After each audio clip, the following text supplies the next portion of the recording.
உம்மை ஆராதிக்க கூடி வந்தோம் நல்லவரே. ஆவியோடும் நல் உண்மையோடும் உம்மை ஆராதிக்க கூடி வந்தோம் பரிசுத்தரே. பரிசுத்த உள்ளத்தோடே உம்மை ஆராதிக்க கூடி வந்தோம் நல்லவரே. ஆவியோடும் நல் உண்மையோடும் உம்மை ஆராதிக்க கூடி வந்தோம் பரிசுத்தரே. பரிசுத்த உள்ளத்தோடே ஆராதனை ஆராதனை ஆராதனை ஆராதனை ஆராதனை ஆராதனை உமக்குத்தானே. ஆராதனை ஆராதனை ஆராதனை ஆராதனை ஆராதனை ஆராதனை உமக்குத்தானே. உம்மை ஆராதிக்க கூடி வந்தோம் நல்லவரே. ஆவியோடும் நல் உண்மையோடும் உம்மை ஆராதிக்க கூடி பரிசுத்தரே. பரிசுத்த உள்ளத்தோடு நீ செய்த நன்மைகள் ஏராளம் ஏராளம் உமக்கு ஆராதனை.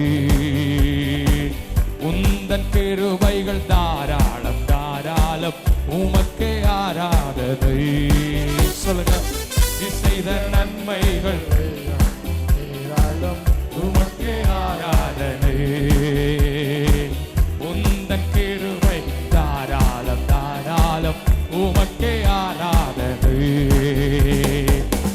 நாமும் உயர்த்திடுவே உம் அன்பை பாடிடுவே.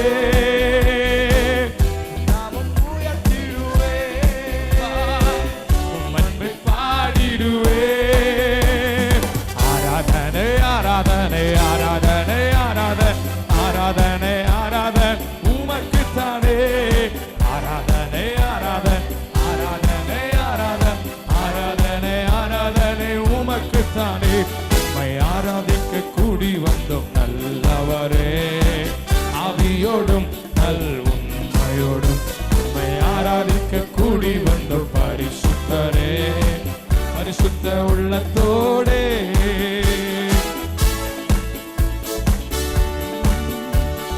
அவர் தந்த ரட்சிப்பு பெரிதல்லோ பெரிதல்லோ. ஹல்லேலூயா.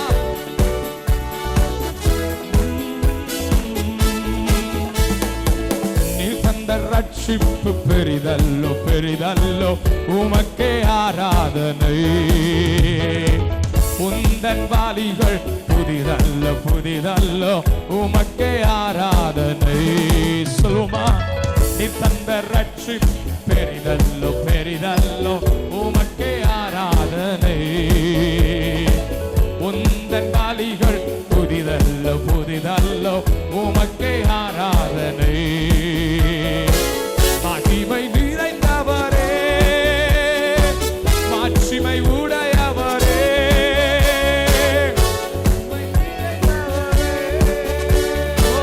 மாட்சிமை உடையவரே.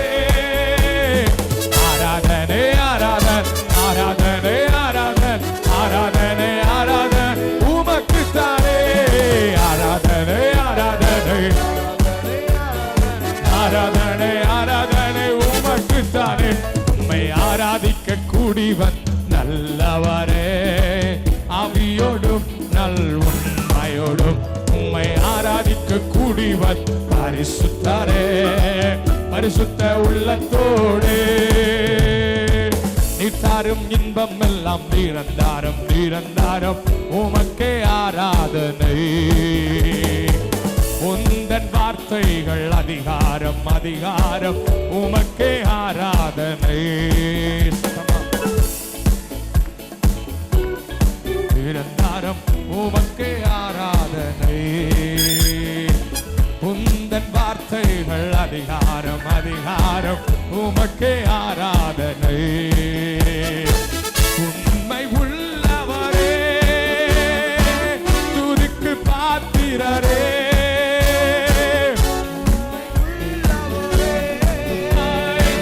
துதிக்கு பாத்திரரே. ஆராதனை ஆராதனை ஆராதனை ஆராதனை ஆராதனை ஆராதனை உமக்குத்தானே. ஆராதனை ஆராதனை ஆராதனை ஆராதனை உமக்குத்தானே. உம்மை ஆராதிக்க கூடி வந்த நல்லவரே, ஆவியோடும் நல் உண்மையோடும் உம்மை ஆராதிக்க கூடிவன் பரிசுத்தரே. பரிசுத்த உள்ளத்தோடே உம்மை ஆராதிக்க கூடி வந்தோம் நல்லவரே, ஆவியோடும் நல் உண்மையோடும் உம்மை ஆராதிக்க கூடி வந்த பரிசுத்தரே. பரிசுத்த உள்ளத்தோடே ஆராதனை ஆராதனை ஆராதனை ஆராதனை உமக்குத்தானே. ஆராதனை ஆராதனை ஆராதனை ஆராதனை எங்கள் ஆராதனை ஆராதனை ஆராதனை ஆராதனை ஆராதனை ஆராதனை உமக்குத்தானே.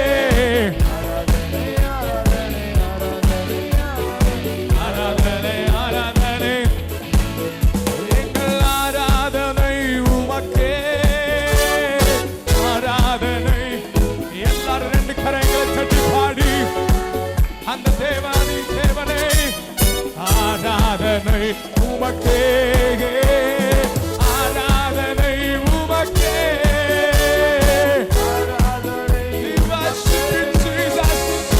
ஆராதனை உமக்கே, ஆராதனை நல்லவர் நீர்தானையா, நல்லவர் நீர்தானையா,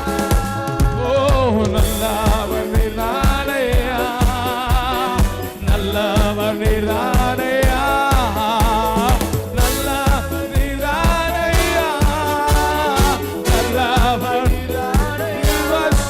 Jesus, mighty Lord, give me the glory. நல்லவர் நீர்தானையா, நல்லவர் நீர்தானையா, நல்லவர் நீர்தானையா, நல்லவர் நீர்தானையா. ஆர்ப்பரித்து இயேசு ராஜாவுக்கு ராஜாவிராஜனே.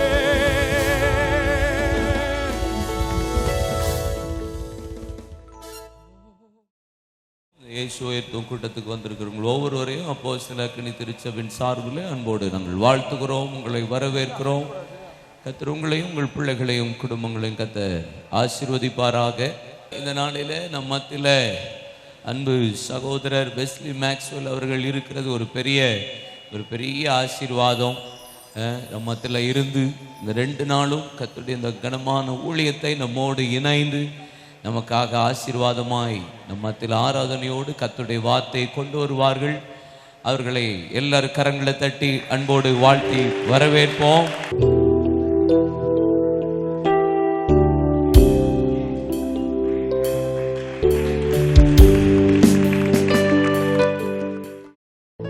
எங்கள் மத்தியில் உலாவிடும் எங்களோடென்றும் வாசம் செய்யும். எல்லாரும் கண்களை மூடி கரங்களை உயர்த்தி எங்கள் மத்தியில் உலாவிடும் எங்களோடென்றும் வாசம் செய்யும். உங்க சத்தம் மட்டும் கேட்கட்டும், நீங்க மட்டும் பாடுங்க பார்க்கலாம். எங்களுக்கு நீங்க தேவான்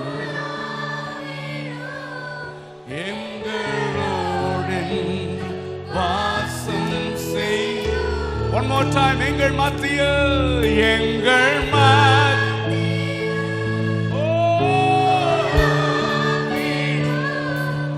எங்களோடு வாசம் செய்யும். இதோ மனிதர்கள் மத்தியில் வாசம் செய்பவரே, எங்கள் நடுவிலே வசித்திட, எங்கள் நடுவிலே வசித்திட விரும்பிடும் தெய்வமே. இதோ மனிதர்கள் மத்தி எல்லாரும் சேர்ந்து இதோ மனிதர்கள் மத்தியில் வாசம் செய்பவரே. எங்கள் நடுவிலே வசித்திட, எங்கள் நடுவிலே வசித்திட விரும்பிடும் சொல்லுங்க. உமக்கு சிங்காசனம் அமைத்திட, உமக்கு சிங்காசனம் அமைத்திட உம்மை துதிக்கிறோம், உம்மை துதிக்கிறோம் இயேசு. பரிசுத்த அலங்காரத்துடனே, பரிசுத்த அலங்காரத்துடனே உம்மை தொழுகிறோம் இயேசு. உமக்கு சிங்காசனம் அமைத்திட, உமக்கு சிங்காசனம் அமைத்திட உம்மை துதிக்கிறோம், உம்மை துதிக்கிறோம். பரிசுத்த அலங்காரத்துடனே, பரிசுத்த அலங்காரத்துடனே உம்மை தொழுகிறோம். கரங்களை உயர்த்தி சொல்லுங்க. எங்கள் மத்தியில் உலாவிடும், எங்கள் மத்தியில் உலாவிடும், எங்களோடென்றும் ஆசை. நீங்க மட்டும் பாடுங்க, உங்க சத்தம் மட்டும் கேட்கட்டும்.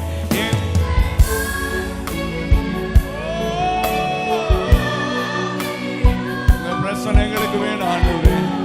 We need your presence, Lord. Come on again, everyone. எங்கள் மத்தியில், எங்கள்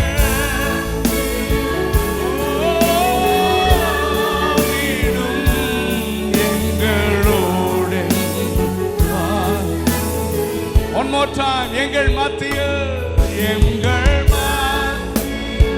மத்தியில உலாவுங்க. உங்களை பார்க்க தான் வந்திருக்கிறோம்.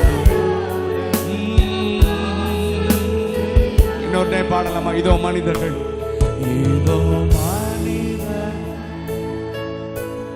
மத்தியில் வாசம் செய்பவரே.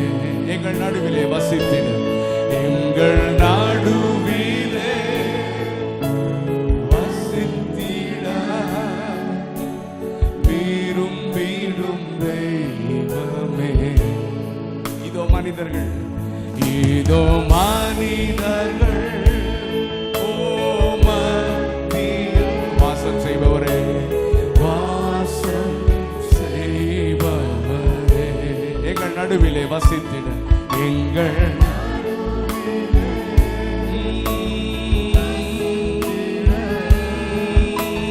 விரும்பிடும் சொல்லுங்க. உமக்கு சிங்காசனம் அமைத்திட, உமக்கு சிங்காசனம் அமைத்திட உம்மை துதிக்கிறோம், உம்மை துதிக்கிறோம் இயேசுவே. பரிசுத்த அலங்காரத்துடனே உம்மை தொழுகிறோம் இயேசுவே. உமக்கு சிங்காசனம், உமக்கு சிங்காசனம் அமைத்திட உம்மை துதிக்கிறோம் இயேசுவே. பரிசுத்த அலங்காரத்துடனே, பரிசுத்த அலங்காரத்துடனே உம்மை தொழுகிறோம். கண்களை மூடி கரங்களை உயர்த்தி, எங்கள் மத்தியில், எங்கள்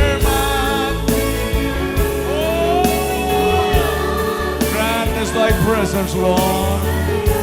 Grant us thy presence this evening, Lord. எங்கள்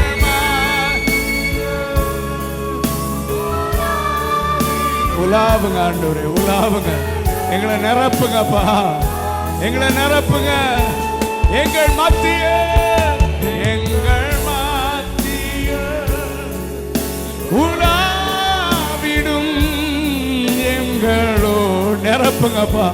எங்க பாத்திரம் நிரம்பி வழியட்டும். எங்க மத்தியில் உலாவும், எங்கள்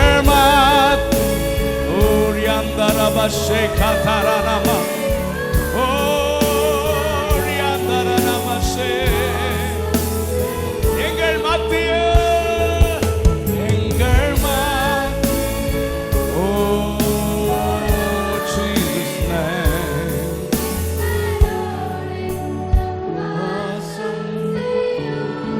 மட்டும் பாடுங்க, கையை உயர்த்தி. எங்கள்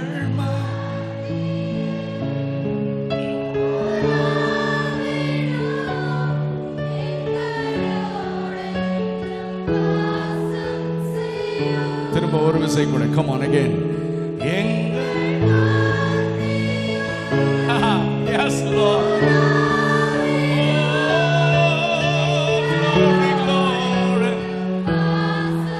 நல்ல கரங்களை தட்டி பரிசுத்த ஆவியானவரே நாங்களுமே வரவேற்கிறோம். எங்கள் மத்தியில உலாவும் ஆண்டவரே.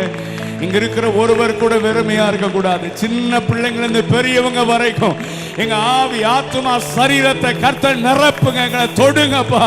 எங்க பாத்திரம் நிரம்பி வழியட்டும். உங்க பிரச்சனை தான். உங்களை தான் பார்க்க வந்திருக்கிறோம். வேற யாரையும் பார்க்க வரல, மனுஷனை பார்க்க வரல, உங்களை பார்க்க வந்திருக்கிறோம் ஆண்டவரே. எங்க மத்தியில உலாவுங்க ஆண்டவரே. ஆமென். கர்த்தருடைய ஆவியானவர் எங்க விடுதலை உண்டு ஆண்டவரே. நீர் எங்கள் மத்தியில எழுந்தருளி இருக்கிறதற்காக நன்றி ஆண்டவரே. 2-3 பேர் நாமத்தினால எங்கே கூடி இருக்கிறீங்களோ உங்க மத்தியில நான் இருக்கிறேன்னு சொன்ன கர்த்தர் இந்த மாலை நேரத்தில், பகலின் குளிர்ச்சியான நேரத்தில் எங்க மத்தியில உலாவுகிறது நாங்க அனுபவிக்கிறோம் ஆண்டவரே. எங்க மத்தியில உலாவுங்க, எங்களை நிரப்புங்க. ஒரு எழுப்புதலின் அக்கினியை எங்க மேல போடுங்க ஆண்டவரே. நாங்க ஆராதிக்கும் போது இந்த தூத்துக்குடி முழுவதும் விடுதலையாக்கப்படட்டும் ஆண்டவரே. கட்டப்பட்டிருக்கிற ஜனங்களுடைய கட்டுகள் அவிழ்க்கப்படுவதாக, சிறைச்சாலை கதவுகள் திறக்கப்படுவதாக ஆண்டவரே. எங்கள் மத்தியில் உலாவிடும் எங்களோடு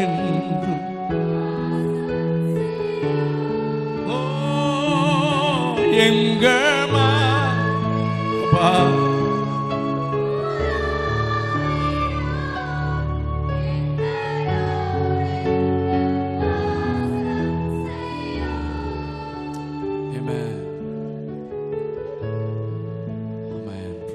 நல்ல கவனிங்க.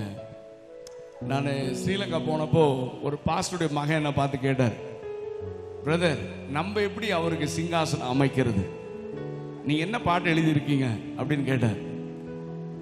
அப்போ ஆண்டவர் எனக்கு ஒரு வசனத்தை ஞாபகப்படுத்தினார். யாத்திராகமம் 25வது அதிகாரம் 8வது வசனம். அவர்கள் நடுவிலே நான் வாசம் பண்ண எனக்கு ஒரு பரிசுத்த ஸ்தலத்தை, எல்லாரும் சொல்லுங்க, பைபிள் எல்லாம் வச்சிருக்கீங்களா, பாத்தீங்களா?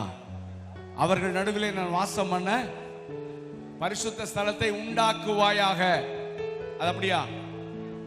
பேசுங்க பிரதர், சொல்லுங்க. உண்டாக்குவார்களாக.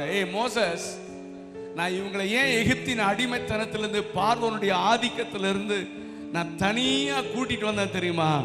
அவங்ககிட்ட சொல்லுடா, நான் அவங்க மத்தியில நான் உலாவ விரும்புகிறேன்.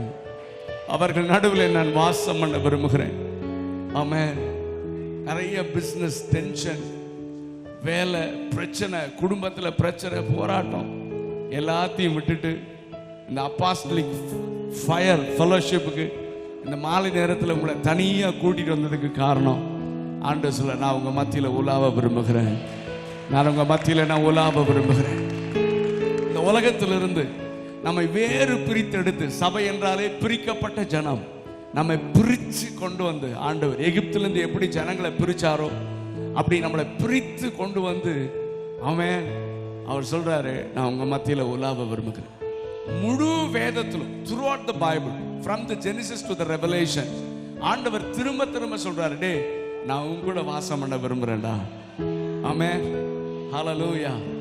அப்போ எங்க ஆண்டவர் உலாவார்னா, எந்த மனிதன் அவர் வாசம் செய்வதற்கு ஒரு பரிசுத்த ஸ்தலத்தை உண்டாக்குகிறானோ அவனோடு கூட தான் கர்த்தர் வாசம் பண்ணுவார். என்ன வாசஸ்தலம்? ஆமென். ஆண்டவர் எங்கே உலாவுவார்? எங்கே பரிசுத்தம் இருக்கிறதோ, ஆமென், எங்கே ஒரு மனம் இருக்கிறதோ அங்கே கர்த்தர் உலாவுவார். அப்போ இன்னொரு வசனம் கூட நம்ம எல்லாருக்கும் தெரிந்த வசனம் தான். உபாகமத்துல நான் இந்த பாட்டை பாடினா எல்லா இடத்துலையும் இந்த வசனத்தை வாசிக்கிறது, ஏன்னா ஜனங்கள் சரியா புரிந்து கொள்ளணும்னு. உபாகமம் 23வது அதிகாரம் 14வது வசனம். உன் தேவனாகிய கர்த்தர் உன்னை ரட்சிக்கவும். நல்ல கவனிங்க, முதல்ல உன் தேவனாகிய கர்த்தர் உன்னை ரட்சிக்கவும் உன் சத்துருக்களை உனக்கு ஒப்பு கொடுக்கும். ரெண்டு முக்கியமான காரியம். உன்னை ரட்சிக்க அப்படின்னா உன்னை பாதுகாக்க, உன்னை விடுதலையாக்க, அல்லது உன்னை ப்ரொடெக்ட் பண்ண, உன்னை சேவ் பண்ண, உன்னை ரட்சிக்கவும் உன் சத்துருக்களை உன் கையில ஒப்பு கொடுக்க. வாசிங்க, உன் பாளையத்திற்குள்ளே அவர் உலாவிக் கொண்டிருக்கிறார். பாளையம் என்னங்க? நம்முடைய வாழ்க்கை. எல்லாரும் சொல்லுங்க, சொல்லுங்க, நம்முடைய வாழ்க்கை. பாளையம் என்ன? நம்முடைய வாழ்க்கை, நம்முடைய குடும்பம், ஆமா, நம்முடைய சபை, நம்முடைய கம்யூனிட்டி, நம்மை சுற்றிலும். இதுதான் பாளையம். ஆண்டவர் சொல்றாரு, உன்னை ரட்சிக்க, உன்னுடைய சத்துருக்களை உன் கையில ஒப்பு கொடுக்க உன் பாளையத்திற்குள்ளே அவர் ஏற்கனவே உலாவிக் கொண்டிருக்கிறார். ஆனா அடுத்த வார்த்தை சொல்லப்பட்டிருக்கிறது, ஆகையால் அவர் உன்னிடத்தில் அசுசியான காரியத்தை கண்டு அவர் உன்னை விட்டு போகாதபடிக்கு உன் பாளையம் சுத்தமாயிருக்க கடவுது. அப்ப அவரை நம்ம கூட வச்சுக்கிறதும் அவரை துரத்தி விடுறது யார் கையில இருக்குங்க? என் கையில தான் இருக்காம. என் பாளையம் பரிசுத்தமாக. எதுக்கு பரிசுத்தம்?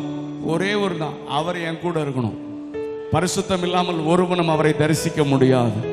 ஆமென். ஏன் சபை, ஏன் தேவ ஊழியர்கள், ஏன் வார வாரம் கர்த்தருடைய வார்த்தையை சொல்றாங்க, ஏன் இந்த மாதிரி ஸ்பெஷல் கூட்டம் நடத்துறாங்க, ஏன் நல்ல கிருபை பெற்ற ஊழியர்களை அழைத்து, ஆமென், ஏன் கூட்டம் நடத்துறாங்க? காசு நிறைய இருக்கிறதுனாலயா? இல்ல நேரம் போகாதனாலயா? இல்லைங்க, தூத்துக்குடியில ஒரு கூட்டம் பரிசுத்த ஜனமாக எழுமணும். ஆவியோடும் உண்மையோடும் கர்த்தரை ஆராதிக்கணும். நம்ம ஆராதிக்கும் போதே பாகால் தோப்புகள் எல்லாம் காலி ஆகணும். தாகோன்கள் முகம் கொப்புற விழுகணும். கர்த்தரே தெய்வம் என்கிற சத்தம் இந்த தேசத்துல கேட்கணும். நல்ல கை தட்டி ஆண்டவருக்கு மகிமை செலுத்துங்க. ஹalleluya. கரங்களை உயர்த்தி சத்தமா ஒரு அல்லேலூயா சொல்லுங்க. இவ்வளவுதான் சத்தமா? இன்னும் சத்தமா? ஹalleluya. அப்ப நான் துதிக்கிறதுக்கு என்ன காரணம்? அவர் சொல்றாரு, துதிகளின் மத்தியிலே வாசம் பண்ணுகிற, இஸ்ரவேலின் துதிகளின் மத்தியில் வாசம் பண்ணுகிற.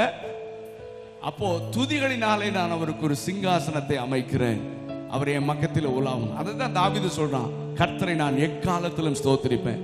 அவர் துதி எப்பவும் ஆயிருக்கும், ஏன்னா அவர் என் கூடயே இருக்கணும்.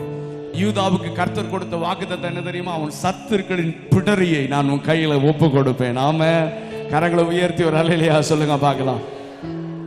இந்த பாடல் ஒரு 2 வருஷம் இருக்கும் நினைக்கிறேன். இந்த பாட்டை ஆண்டவர் கொடுத்தார். ஒரு அதிகாலையில் நான் எனக்கு ஞாபகம் வரும் பொழுது எல்லாம் சொல்ல ஏவணும் போது இந்த பாடல்கள் எல்லாம் கர்த்தர் எப்படி கொடுத்தாருன்னு உங்களுக்கு சொல்றேன் விரும்புறேன்னா, கர்நாடகாவில் மேங்களூர் பட்டணத்துக்கு நான் ஊழியத்திற்காக போனப்போ ட்ரெயினில் நான் போயிட்டு இருந்தேன். ஒரு 4 மணிக்கு ட்ரெயின் போகணுன்னாங்க. 3 மணிக்கே முழிச்சிட்டேன். அப்படியே படுத்துட்டே நான் வர்ஷிப் பண்ணும்போது கர்த்தர் இந்த வெளிப்படுத்தின விசேஷம் 21வது அதிகாரம் 3வது வசனத்தை அந்த என் சிந்தை வந்தது. என்னன்னா, பரலோகத்திலிருந்து ஒரு சத்தம் உண்டானதான். அது என்ன சத்தம்னா, இதோ மனுஷர்கள் மத்தியில் தேவனுடைய வாசஸ்தலம் இருக்கிறது. எனக்கு பயங்கர ஆச்சரியம். என்னன்னா, மனுஷர்கள் மத்தியில அவர் நம்ம கூட இருக்க விரும்புறார் அப்படின்னு சொல்லி அந்த வசனத்துல ஆண்டவர் சொல்றார். எனக்கு ரொம்ப ஆச்சரியம். பரலோகத்துல ஆராதனை எப்படி இருக்கும் நமக்கு நல்லா தெரியும் இல்லைங்களா? நீங்க ரொம்ப தூரத்துல இருக்க மாதிரி இருக்கு, நான் பக்கத்துல வரேன்னா கொஞ்ச நேரத்துல. ஓகே, நீங்க எல்லாரும் பேசணும் என் கூட, சரியா? பரலோகத்துல ஆராதனை எப்படி இருக்கும் சொல்லுங்க, சொல்லுங்க பிரதர். பரலோக ஆராதனை எப்படி இருக்கும்? பர்ஃபெக்ட்டா இருக்கும். நல்ல, அதாவது ஹalleluya அப்படின்னாங்கன்னா அட்லீஸ்ட் தூத்துக்குடி டவுனுக்காவது கேட்கணும். ஹலோ. அப்போ ஏன்னா அப்படிதான் பைபிள் சொல்லுகிறது, பரலோகத்துல பெருவெள்ள இறைச்சல் போல இருந்துச்சாம், பலத்தை இட்டி முழக்கம் போல இருந்துச்சாம். ஆமென். நம்ம பரலோகத்துல செய்யற மாதிரி தான் பூமியில செய்யதான் நம்மை கர்த்தர் அழைத்திருக்கிறார். ஆமென். அப்போ பயங்கரமான பர்ஃபெக்ட் வர்ஷிப். 10 லட்சம் தேவதூதர்கள் இருந்தாங்கன்னா அல்லேலூயா சொன்னாங்கன்னா அத்தனை பேர் கையை உயர்த்தி தான் சொல்லுவாங்க. ஏன்னா ஆக்ஷன்ஸ் எல்லாம் பரலோகத்தில் இருக்கு. ஆமீன். 24 மூப்பர்கள் 4 ஜீவன்கள் தங்கள் கிரீடங்களை கழற்றி வைத்து சாஷ்டாங்கமாக விழுந்து, அப்புறம் ஏசாயா 6ஆம் அதிகாரத்தில் அங்க இருக்கிற சேராபீன்கள் 2 செட்டைகளால் தங்கள் கால்களை மூடி, 2 செட்டைகளால் தங்கள் முகத்தை மூடி, 2 செட்டைகளால் பறந்து ஒருவரை ஒருவர் நோக்கி சத்தமிட்டு சொன்னார்கள், சேனைகளின் கர்த்தர் பரிசுத்தர் பரிசுத்தர், எனக்கு என்னன்னா, நம்ம இப்போ வந்து அல்லேலூயா சொல்லுங்க அப்படின்னு சொன்னாதான் சொல்லுவோம். அதுவும் 4 பேர் தான் சொல்லுவான். ஹலோ. அப்புறம் மறுபடியும் பாஸ்டர் முன்னாள் எல்லாரும் ஒரு அல்லேலூயா சொல்லுங்க அப்படின்னு சொல்லுவார். ஓ, இந்த ஆள் விட மாட்டார் போல இருக்கு, போனா போட்டுன்னு அல்லேலூயா சொல்லுவாங்க. ஸோ கஷ்டப்பட்டு நிறைய பேர் நினைச்சுக்கிறான், பக்கத்தில் இருக்கிறவன் தான் சொல்றான், நம்ம எதுக்கு? பக்கத்தில் இருக்கிறவன் தான் சொல்றான், நம்ம எத்தனை வருஷமா சொல்றோம், கொஞ்சம் ரெஸ்ட் எடுப்போம்னு உட்காருவாங்க. நிறைய பேர் வந்து சத்தமா அல்லேலூயா சொன்னா நம்மளுடைய பிரஸ்டீஜ் என்ன ஆகுறது, நம்ம யாரு அப்படின்னு உட்கார்ந்துருப்பாங்க. நம்ம அப்புறம் எல்லாரும் எழுந்து நின்று ஆராதிக்கலாம்னா கொஞ்ச நேரம் நிற்பாங்க, அதுக்கப்புறம் கால் வலிக்கிற மாதிரி இருக்கும். ஏன்னா பிசாசு அப்படியெல்லாம் தாட்டு கொடுவான். நல்லா அழகா சேர் போட்டு வச்சிருக்கு, கூட்டத்தில் உட்கார்ந்த தெரியவா போது நடுவில். நான் சொல்றது சரியா இல்லையா சொல்லுங்க பிரதர், சொல்லுங்க சரிதானா? ஆமா. ஆனா பரலோகத்தில் அப்படியெல்லாம் கிடையாது. விழுந்தான்னா 1,00,000 பேரும் விழுவான், 10,00,000 தூதர்கள் விழுவான். பறந்து சேனைகளின் கர்த்தர் பரிசுத்தர்னா உதாரணத்துக்கு சொல்றேன், 10,00,000 பேர் இருந்தாங்கன்னா அத்தனை பேரும் ஒன்னா யூனிஃபார்மா. ஏன்? துதிகளின் மத்தியிலே வாசம் பண்ணுகிற கர்த்தர். ஆனா எனக்கு என்ன ஆச்சரியம் தெரியுமா, அவ்வளவு பர்ஃபெக்ட்டா நடக்கிற வர்ஷிப்ல அங்க உலாவறத விட்டுட்டு அவர் சொல்றாரு, இல்லடா தூத்துக்குடியில அந்த அப்போஸ்தலிக் ஃபயர் ஃபெலோஷிப் இருக்கு, அங்க உலாவறதுக்கு எனக்கு ரொம்ப பிடிக்கும். ஆமென். அப்போ தூதர்களுடைய அவ்வளவு பர்ஃபெக்ட் வர்ஷிப்பை விட்டுட்டு உன் ஆராதனையை எதிர்பார்த்து உன் பக்கத்துல வருகிற தேவனை நம்ம ஏமாத்தலாமா பிரதர்? கை தட்ட கூட சங்கடப்பட்டு உட்கார்ந்து இருக்கிறீங்களே, நீங்க கை தட்டுறது யாருக்கு தெரியுமா? ஆண்டவருக்கு தான். பின்னால ஒரு சிலர் இன்னும் கை தட்டாம இருக்கிறீங்க. ஆமா, நான் எப்படி கை தட்டுறதுன்னு உங்களுக்கு சொல்லி கொடுக்குறேன். நல்ல சத்தமா கை தட்டுற மாதிரி நடிக்க கூடாது, நல்ல கை தட்டி ஆண்டவருக்கு தான் கை தட்டணும். ஆமா, ஹல்லேலூயா. ஒரு அல்லேலூயா சொல்லுங்க பார்க்கலாம். ஆமென். இப்போ என் பேனா கீழே விழுந்துருச்சுன்னா என்ன பண்ணுவீங்க பிரதர்?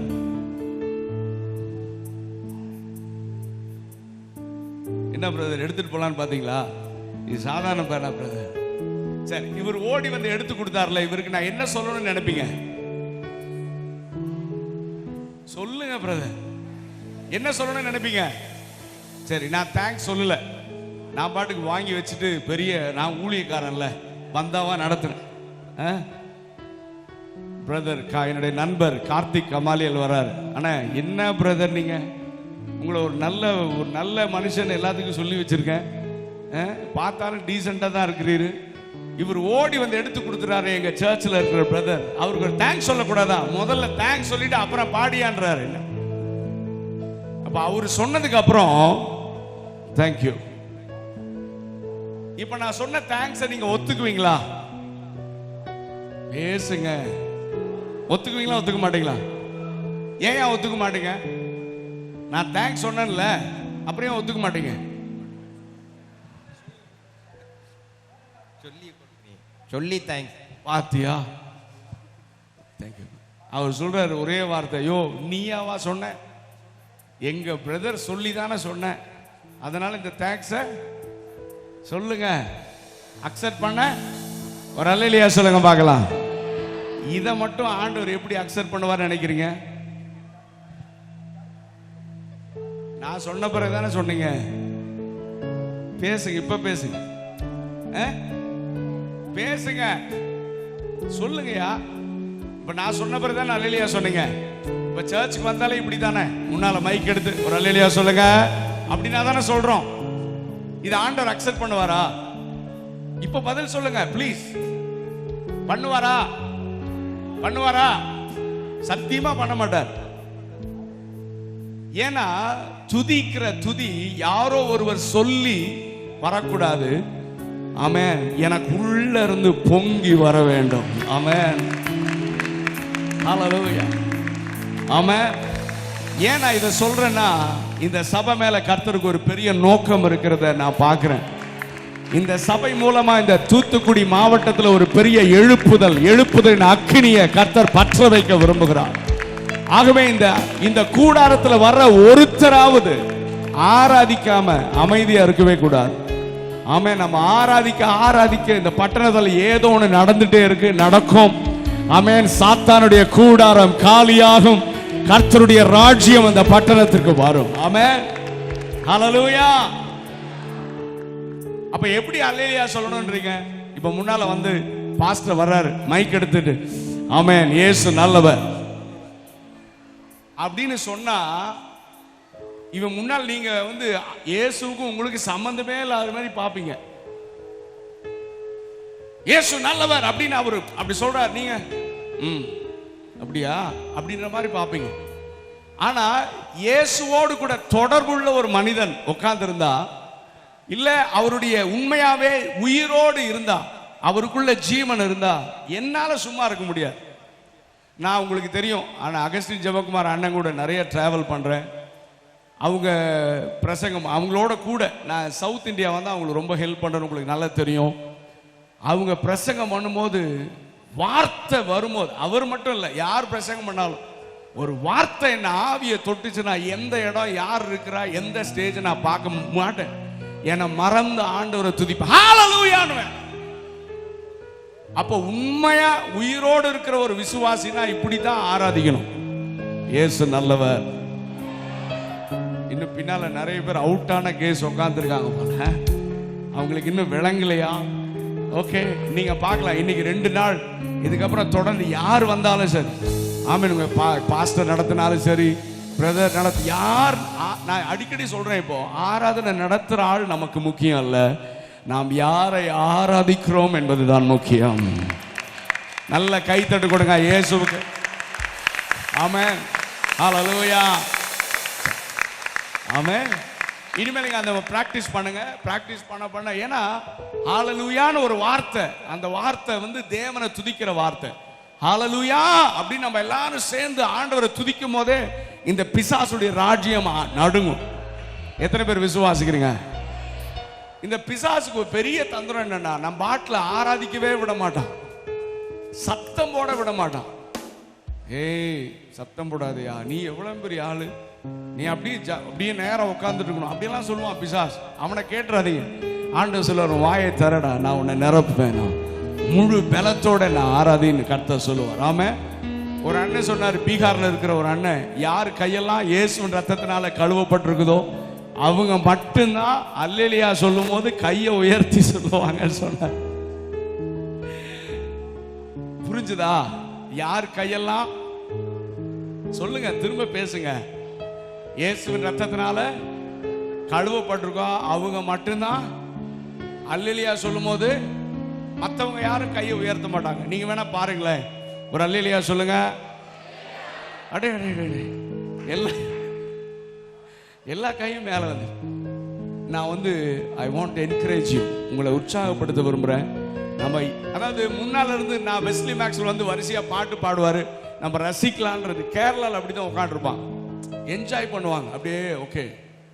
ஆனா அப்படி நம்ம இருக்கக்கூடாது. நாம் இணைந்து நாம் ஆண்டவரை ஆராதிக்கணும், அவருடைய நாமத்தை உயர்த்தணும். ஒரு நல்ல சபையில கர்த்தர் உங்களை வைத்திருக்கிறார், அதற்காக நான் தேவனை துதிக்கிறேன். நாம நாம் துதிக்கிறதுக்கு காரணமே ஆண்டவர் என் மத்தியில உலாவணும், என் பாத்திரத்தை நிரப்பணும், என்னை தொடணும். ஆமே, அந்த வாஞ்சியோடு கூட நம்ம ஆண்டவரை ஆராதிக்க. திரும்ப ஒரு விசை கூட இந்த பல்லவியை பாடிட்டு நாம் தொடர்ந்து தேவனை நாம் ஆராதிக்க போகிறோம். ஆமென். இதோ மனிதர்கள் மத்தியில் நான் எப்பொழுதுமே சொல்வேன், இந்த சத்தம் கம்மியா ஆராதிக்கிறதுன்னு பைபிள்ல இல்லவே இல்லைங்க. ஆமென். ஆனா தாவீது ஒன்னு எழுதி வச்சிருக்காரு, என்னன்னா, மரித்தவர்களும் மௌனத்தில் இறங்குறவன் அவதான் மௌன சாமியார். இந்த தியானம் பண்றான ஆழ்த்தின தியானம், யோகா, அதுக்கும் பைபிளுக்கும் எந்த சம்பந்தமும் கிடையாது. ஆமேன்னு சொல்லுங்க. பாருங்க, இதை கூட கேட்டு வாங்க வேண்டியதா. யோகா பண்ற இடம் இல்லை இது. அது ஒரு மனுஷனை வெறுமையாக்குறதுக்காக பிசாசு கொண்டு வந்த தந்திரம். ஆமென். ஆனா நம்ம ஆண்டவர் நம்மள வெறுமையா இருக்கிற பாத்திரத்தை நிரப்புகிற கர்த்தர். ஹல்லேலூயா. பாருங்க, அதுக்குள்ள நிறைய கையை காணோம், மறந்துட்டீங்க அதுக்குள்ள. ஹல்லேலூயா. நல்ல 2 கையை உயர்த்தி சொல்லுங்க பிரதர், இன்னும் சத்தமா. சாகர வரைக்கும் இப்படிதான் சொல்லணும். எத்தனை முறை ஒரு ஆராதனையில் 100 முறை சொன்னாலும் இப்படிதான் சொல்லணும். ஏன்னா அல்லேலூயா சொல்றது பாஸ்டருக்காக அல்ல, என் தேவனை துதிப்பதற்காக. 2 கரங்களை உயர்த்தி ஹல்லேலூயா, பிரைஸ் காட், ஆமென். 2 கையும் உயர்த்துங்க பார்க்கலாம். எங்கள் மத்தியில் நீங்க மட்டும் பாடுங்க. உலாவிடும் எங்களோடென்றும். இவ்வளவுதான் சத்தமா. சின்ன பிள்ளைங்க கூட கையை உயர்த்தி எங்கள் ஏசப்பா எங்களோடென்றும். திரும்ப சொல்லுங்க, திரும்ப. எங்கள் மத்திய எங்கள்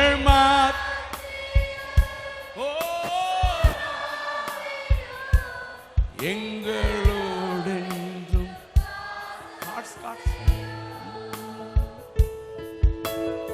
அல்லேலூயா ஓசன்னா. நல்ல சத்தமா முழு பலத்தோடு ஆண்டவரை துதிங்க பிரதர். இந்த பலன், இந்த ஜீவன் ஆண்டவருக்கு தான். உயர்த்துங்க முழு பலத்தோடு.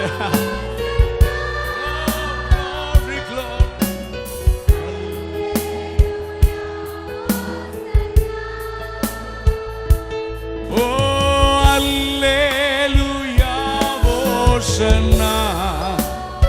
ஹல்லேலூயா.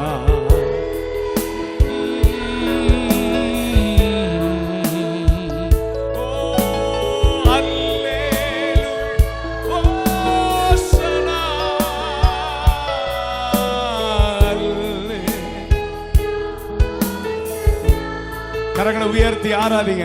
ஹல்லேலூயா ஹல்லேலூயா ஹல்லேலூயா ஹல்லேலூயா ஹல்லேலூயா.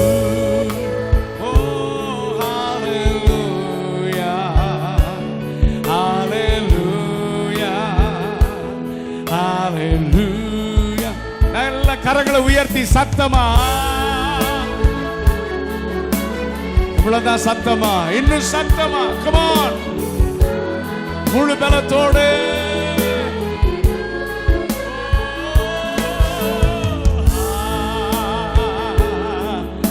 Hallelujah.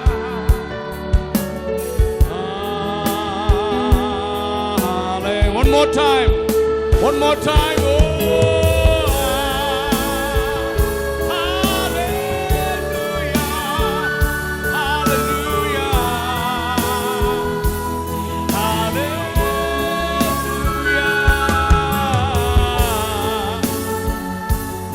ஆராதிக்கிறோம் ஆண்டவரே. உம்முடைய பரிசுத்த நாமத்தை உயர்த்துகிறோம். நீர் ஒருவரே ஆராதனைக்குரியவர்.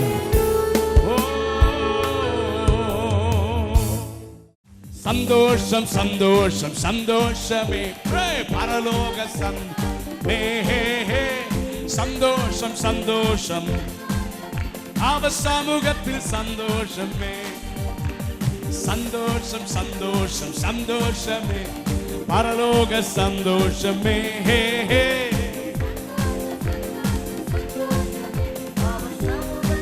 போராட்டம் பாடுகள் பாடலாமா? போராட்டம் பாடுகள் நம் வாழ்வில் வந்தாலும் சோர்ந்திடவே வேண்டாம். உலகத்தை ஜெயித்தவர் நம்முடன் இருக்கையில் ஜெயம் ஜெயம் ஜெயம் நமக்கே. ஓ போராட்டம் பாடுகள் நம் வாழ்வில் வந்தாலும் சோர்ந்திடவே வேண்டாம். உலகத்தை ஜெயித்தவர் நம்முடன் இருக்கையில் ஜெயம் ஜெயம் ஜெயம் நமக்கே. ஓ சந்தோஷம் சந்தோஷம் சந்தோஷமே பரலோக சந்தோஷமே. சந்தோஷம் சந்தோஷம் சந்தோஷமே அவ சமூகத்தில் சந்தோஷம். நீங்க மட்டும் பாடுங்க சத்தமா.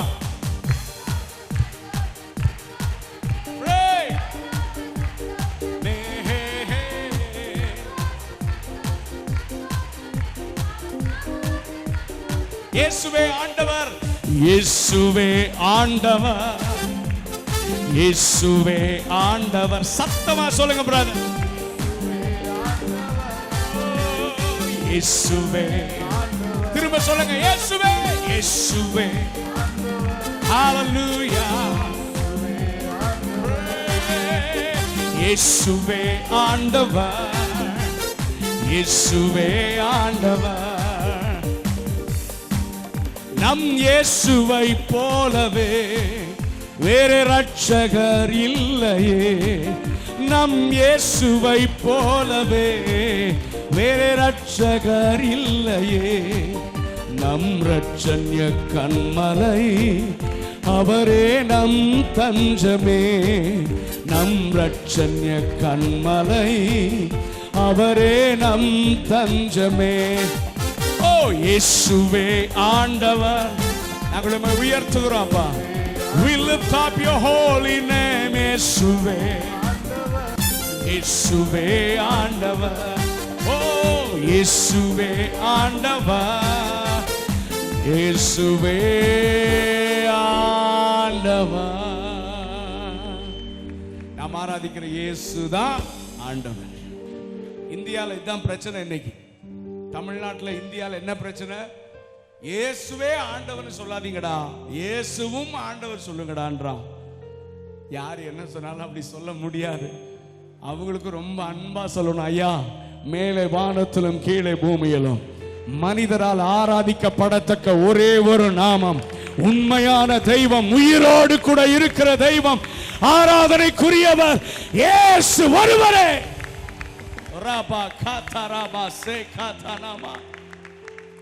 எந்த இடத்துல விட்டாலும் சொல்லுவோம், ஏன்னா நான் அவரை அறிந்திருக்கிறேன், அவர் என்னை ரட்சித்திருக்கிறார், பாவியான என்னை என்னுடைய பிள்ளையாக மாற்றி இருக்கிறார். ரெண்டு கரங்களை உயர்த்தி சொல்லுங்க, இயேசுவே ஆண்டவர். இந்த தூத்துக்குடி அறிந்து கொள்ள வேண்டும், நீர் ஒருவரே ஆண்டவர் என்று. எங்க இந்தியா ரொம்ப பிசாசு கொஞ்ச காலம் தான் இருக்குன்னு சொல்லி கட்சிக்கிற சிங்கம் போல வாயை திறந்து அநேக தலைவர்கள், அநேக படித்தவர்கள், அநேக ஐஸ்வர்யவான்களை கூட கண்ணை கட்டி நரகத்துக்கு நேராக கூட்டிட்டு போறான். ஆண்டவரே, சவுல் இயேசுவை வெறுத்தது போல, தேவனை ஆராதிக்கிறவர்களை அழிக்க வேண்டும் என்று துடித்தது போல பிசாசு அநேகர் எங்க தேசத்தில் எழுப்புற. ஆண்டவரே, ஆனா நாங்க இந்த நேரத்தில் ஆராதிக்கும் பொழுது எப்படி பவுலும் சீலாவும் சிறைச்சாலையிலே ஆராதித்த பொழுது கட்டப்பட்டிருக்கிற எல்லா கட்டுகளும் அவிழ்க்கப்பட்டதோ, ஆண்டவரை சிறைச்சாலை கதவுகள் திறந்தது போல எங்க தேசத்திலே கட்டப்பட்டிருக்கிற ஜனங்கள் விடுதலையாக்கப்படட்டும் ஐயா. உம்மை போல் வேறொரு தேவனில்லை, நீரே நீர் மாத்திரமே.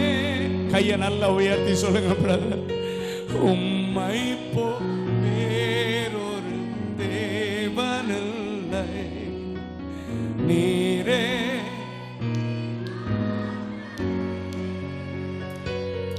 பரிசுத்தர் பரிசுத்தர் பரிசுத்தரே, பரிசுத்தர் பரிசுத்தர் பரிசுத்தரே, பரிசுத்தர் பரிசுத்தர் பரிசுத்தரே, பரிசுத்தர் பரிசுத்தர் பரிசுத்தரே, நீரே நீர் மாத்திரமே, நீரே நீர். சொல்லுங்க சத்தமா, நீரே நீரே. ஓ நீரே. எல்லாரும் ஆண்டவரை ஆராதிக்கலாமா, உயர்த்தலாமா? எல்லாவற்றிலும் நீர் மேலானவர், எல்லோரிலும் பெரியவர், சகலவற்றையும் சிருஷ்டித்தவர், சகலவற்றையும் சிருஷ்டி, சர்வத்தில் உயர்ந்தவர், சர்வத்தில் உயர்ந்தவர். Come on everyone, எல்லாவற்றிலும் எல்லாவற்றிலும் நீர் மேலான, எல்லோரிலும் பெரியவர், எல்லோரிலும் பெரியவர், சகலவற்றையும் சிருஷ்டித்தவர், சகலவற்றையும் சர்வத்தில் உயர்ந்தவர், சர்வத்தில் உயர். சொல்லுங்க, உம்மை போல் வேறு தேவன் இல்லை, உம்மை போல் வேறொரு தேவன் இல்லை, நீரே நீர். எத்தனை பேர் ஆண்டவரை பார்த்து உண்மையா சொல்றீங்க? Come on again. உம்மை போல் வேறொரு தேவன் இல்லை, நீரே. ரெண்டு கரங்களை உயர்த்தி சத்தமா, பரிசுத்தர் பரிசுத்தர் பரிசுத்தர் பரிசுத்தரே பரிசுத்தர்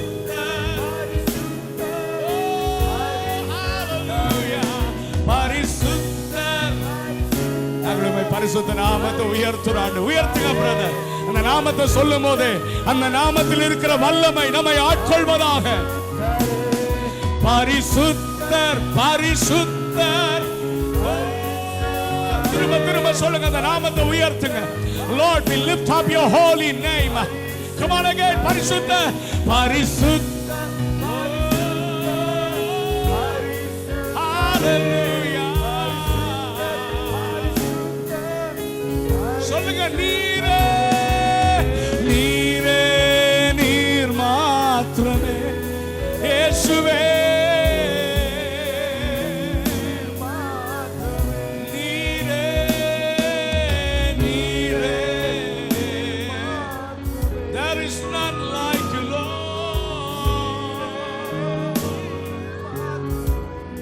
ஒருவரும் சேரக்கூடாது, ஒருவரும் சேரக்கூடாத மொழியில் வாசம் செய்பவரே. உங்க சத்தம் கேட்கட்டும் பிரதர். ஒருவரும் சேரக்கூடாத மொழியில் சொல்லுங்க, நீரே பரிசுத்த தெய்வம். நீரே எங்க தேசம் அறியட்டோம்ப்பா. இந்த தூத்துக்குடி அறியட்டும், தமிழ்நாடு அறியட்டோம்ப்பா.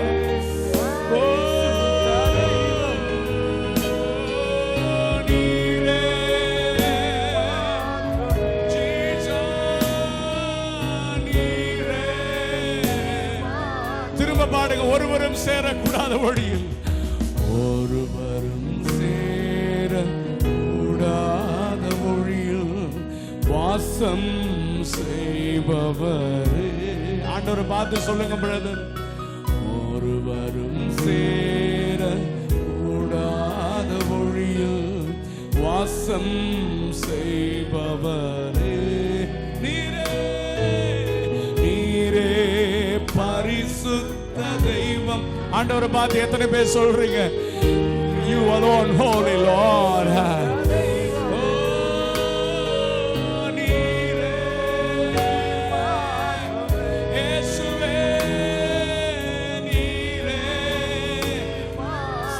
சொல்லுங்க, நீரே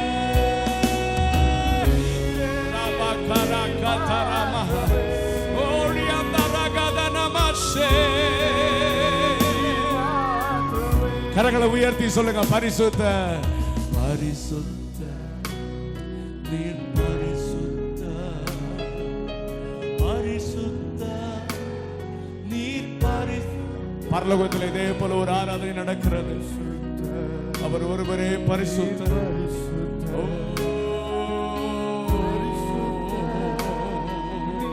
உங்க சத்தம் மட்டும் நீங்க மட்டும் பாடுங்க, பரிசுத்தர் பரிசுத்தர்.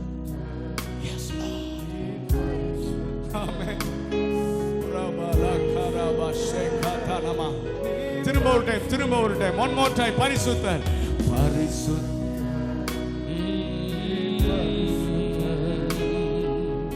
பரிசுத்தர். ரெண்டு கரங்களை உயர்த்தி சொல்லுங்க, நீரே நீர் இயேசுவே நீர்.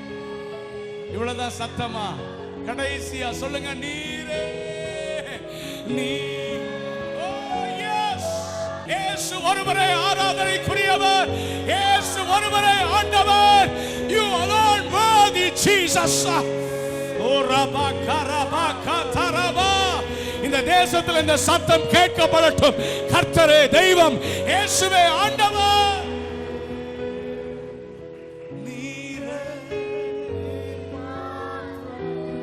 ஒரு நிமிஷம் எல்லாரும் கண்ணை மூடி, ஆண்டவரே ஆராதனை, நான் அடிக்கடி சொல்லுவேன், ஆராதனை ஆர்ப்பாட்டத்தில் முடியக்கூடாது, ஆராதனை அர்ப்பணத்தில் தான் முடிய வேண்டும்.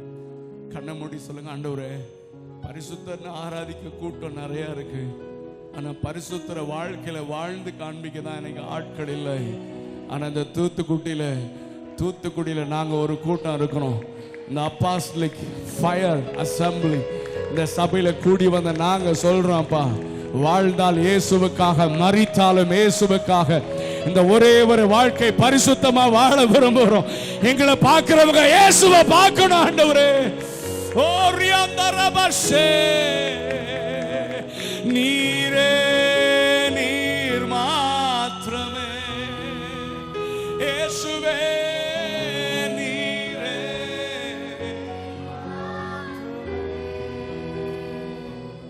அப்பா, இந்த மாலை நேரத்தில் எங்களை அர்ப்பணிக்கிறோம் ஆண்டவரே. தொடர்ந்து பரிசுத்த ஆவியானவர்களை நடத்துங்க. எல்லா கனத்தையும் மகிமையும் உங்களுக்கு செலுத்துறோம் அப்பா. நாங்கள் அதை தொடர்ந்து கூட நாங்கள் தகுதி இல்லை, நாங்கள் குறைவுள்ளவர்கள். நீர் ஒருவரே நிறைவுள்ளவர் ஆண்டவரே. நீர் ஒருவரே பரிசுத்தர். அம்மையனுடைய மகிமையான பிரசன்னத்திற்காக நன்றி. தொடர்ந்து எங்களோடு கூட இடைப்படும். எல்லா கனத்தையும் மகிமையும் உங்களுக்கு செலுத்துறோம். இயேசுவின் நாமத்தில் கேட்கிறோம் நல்ல பிதாவே, ஆமென். என் சிறுமையை கண்ணோக்கி பார்த்தவர் நீ, என் எளிமையில் கை தூக்க வந்தவர் நீ. துரத்தப்பட்ட என்னை மீண்டும் சேர்த்து கொண்டீ, ஒதுக்கப்பட்ட என்னை பெரிய ஜாதியாய் மாற்றினீ. ஓ நீலகாய் ரோயி, என்னை காண்கின்ற தேவன் நீ. நீலகாய் ரோயி,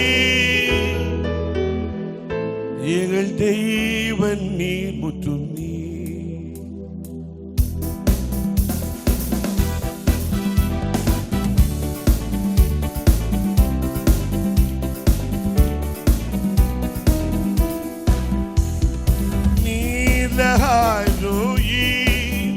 என்னை காண்கின்ற தேவன் நீ.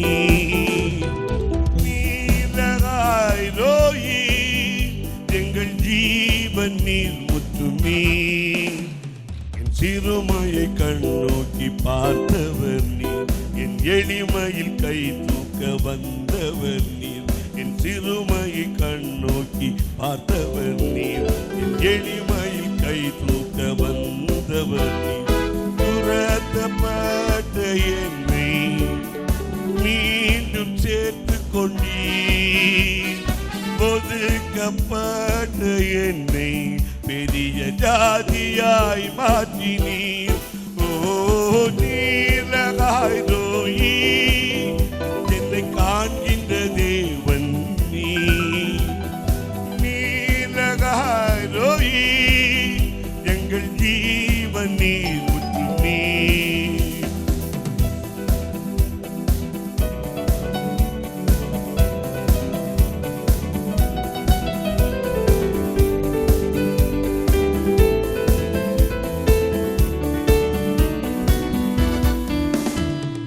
வனாந்திரம் என் வாழ்வானதே, பாதைகள் எங்கும் இருளானதே.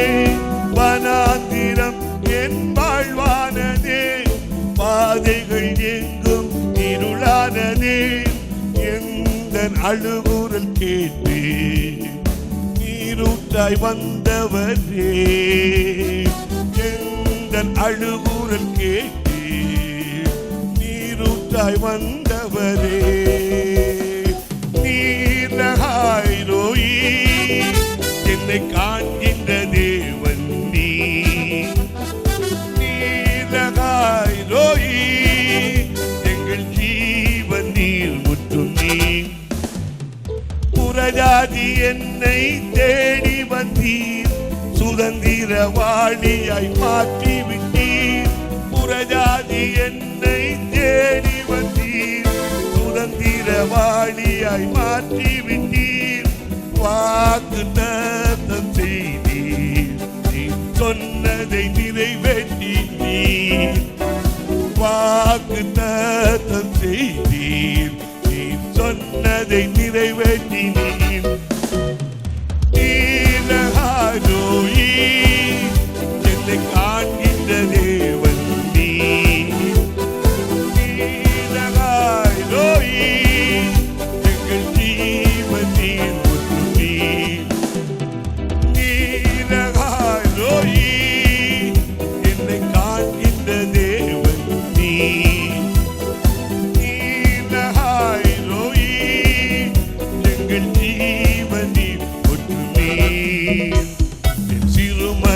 கண்ணோக்கி பார்த்தவர் நீர், என் எளிமையில் கை தூக்க வந்தவர் நீர், என் சிறுமையை கண்ணோக்கி பார்த்தவர் நீர், என் எளிமையில் கை தூக்க வந்தவர் நீர்.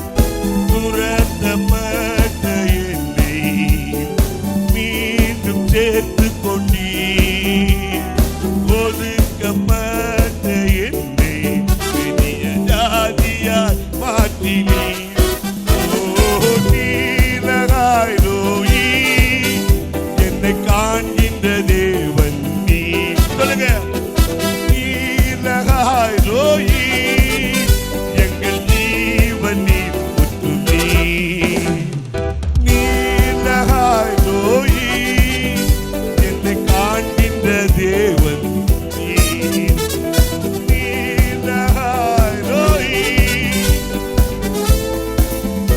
எங்கள் ஜீவன் நீ முற்று நீ.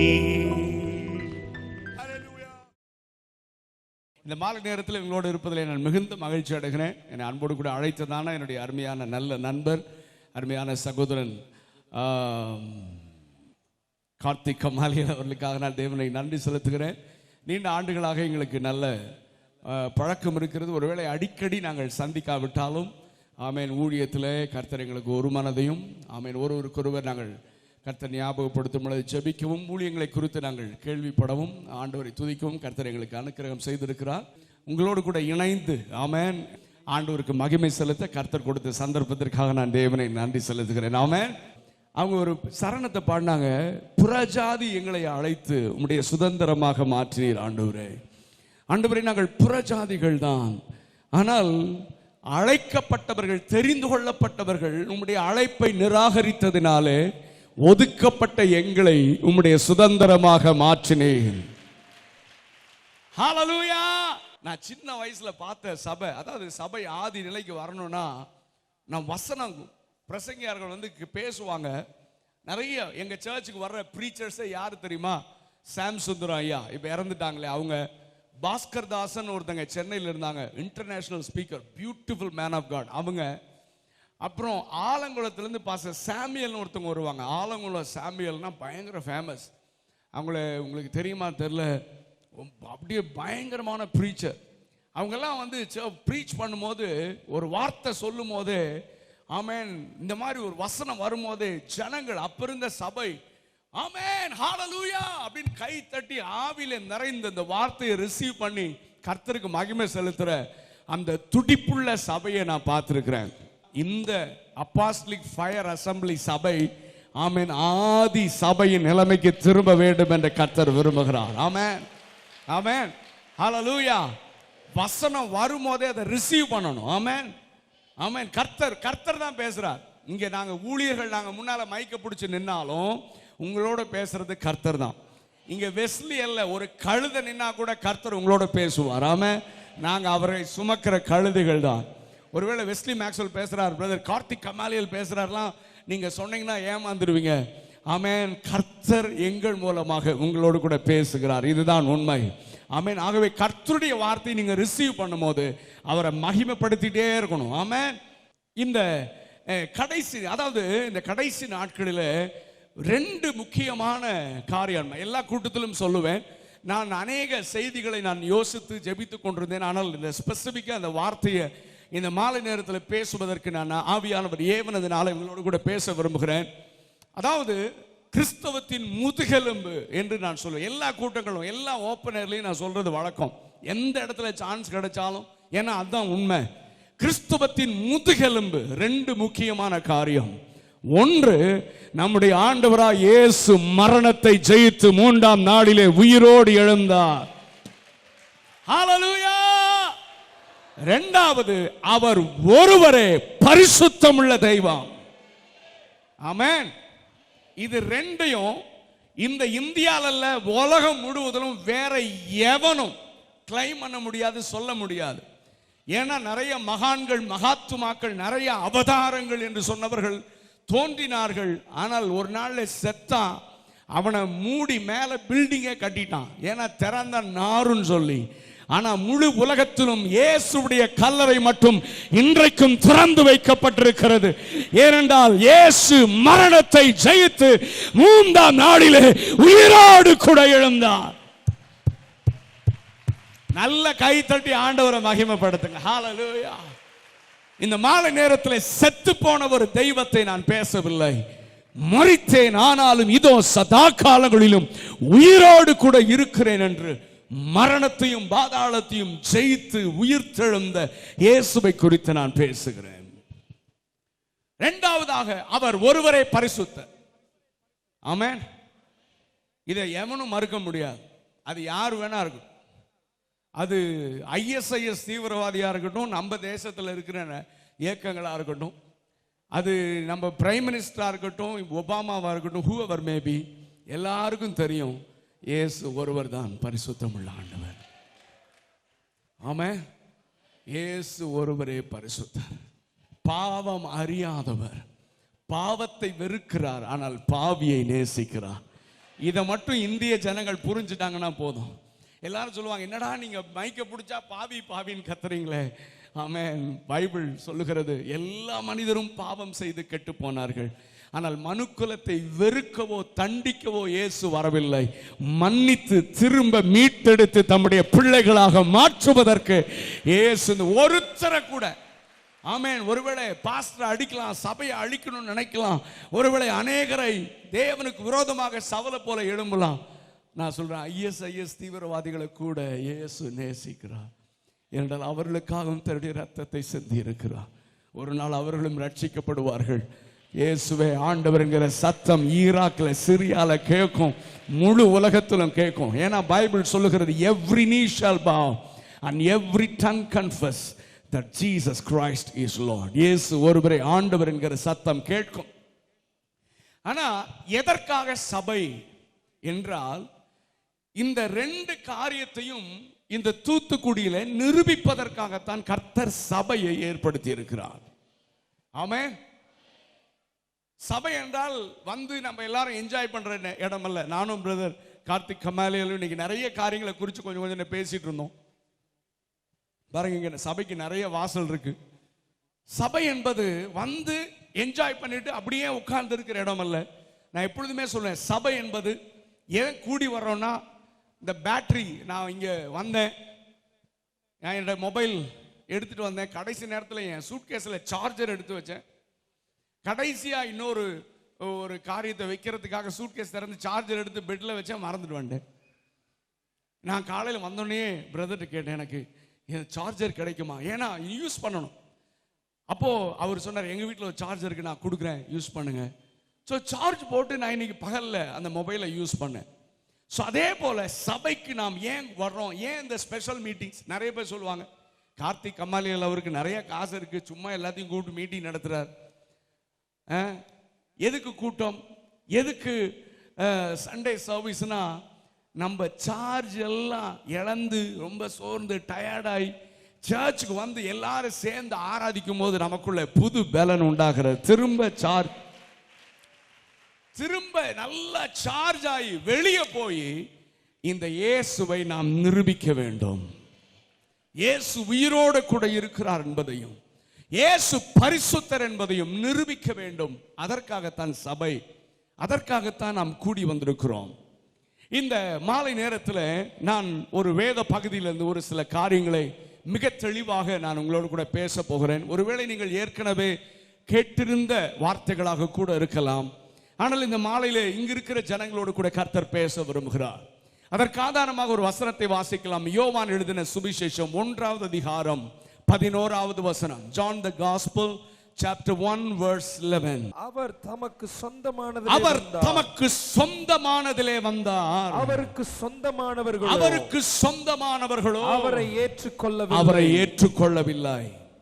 இந்த யோவான் எழுதின சுவிசேஷம் 1வது அதிகாரத்திலே ஆண்டவராய் இயேசுவை அறிமுகப்படுத்துகிறார். ஆதியிலே வார்த்தை இருந்தது, அந்த வார்த்தை தேவனிடத்தில் இருந்தது, அந்த வார்த்தை தேவனாய் இருந்தது. இயேசுவை குறித்து அறிமுகப்படுத்தி கொண்டே வருகிறார். உலகத்தில் வந்து எந்த மனுஷனையும் பிரகாசிப்பிக்கிற மெய்யான ஒளி. அதை தொடர்ந்து எழுதுகிறார். நல்ல கவனிங்க, அவர் தமக்கு சொந்தமானதிலே வந்தார். அவருக்கு சொந்தமானவர்களோ அவரை ஏற்றுக்கொள்ளவில்லை. இந்த வார்த்தையை பேசுவதற்காக ஆண்டவர் என் சிந்தனை வச்சார். கரெக்டா பிரதர் அந்த பாட்டு பண்ண புறஜாதி எங்களை அழைத்து எங்களை சுதந்திரவாளியா மாத்தினீங்கன்னு சொல்லி. யாரை சொந்தமானவர்கள்? நம்ம சொல்லுவோம் நம்ம சொந்தக்கார வீடு, சொந்தக்கார வந்தாரு, சொந்தக்கார வீட்டுக்கு போனோம், சொந்தத்திலே வந்தார், சொந்தமானவரிடத்திலே வந்தார். யார் இந்த சொந்தம் என்று பைபிள் சொல்லுகிறது? யூதர்கள், இஸ்ரவேல் ஜனங்கள். அவங்கள தான் சொந்தம். அவர் தமக்கு சொந்தமானதிலே வந்தார், சொந்தக்காரங்க வீட்டுக்கு வந்தார். நான் சின்ன வயசுல இருந்து பைபிள் வாசிக்கும் போது எனக்கு ரொம்ப கஷ்டமா இருக்கும். என்ன ஆண்டவரே, இந்த உலகத்துல தான் பயங்கர பாரபட்சம்னா நீரும் ஒரு கூட்டத்தை பார்த்து அவன் சொந்தக்காரன் எங்களுக்கு ரொம்ப கஷ்டமா இருக்கு ஆண்டவரே. ஏன் அப்படின்னா இன்னொரு கேள்வி வரும். ஏன் இஸ்ரவேலை மட்டும் தமக்கு சொந்தமாக தெரிந்து கொண்டார்? ஏன் சூஸ் பண்ணாரு அப்படின்ற ஒரு கேள்வி வரணும். அதற்கு தான் இந்த மாலை நேரத்தில் பதில் சொல்ல விரும்புகிறேன். முதலாக ஆண்டவர் தூதர்களை உண்டாக்கினார்.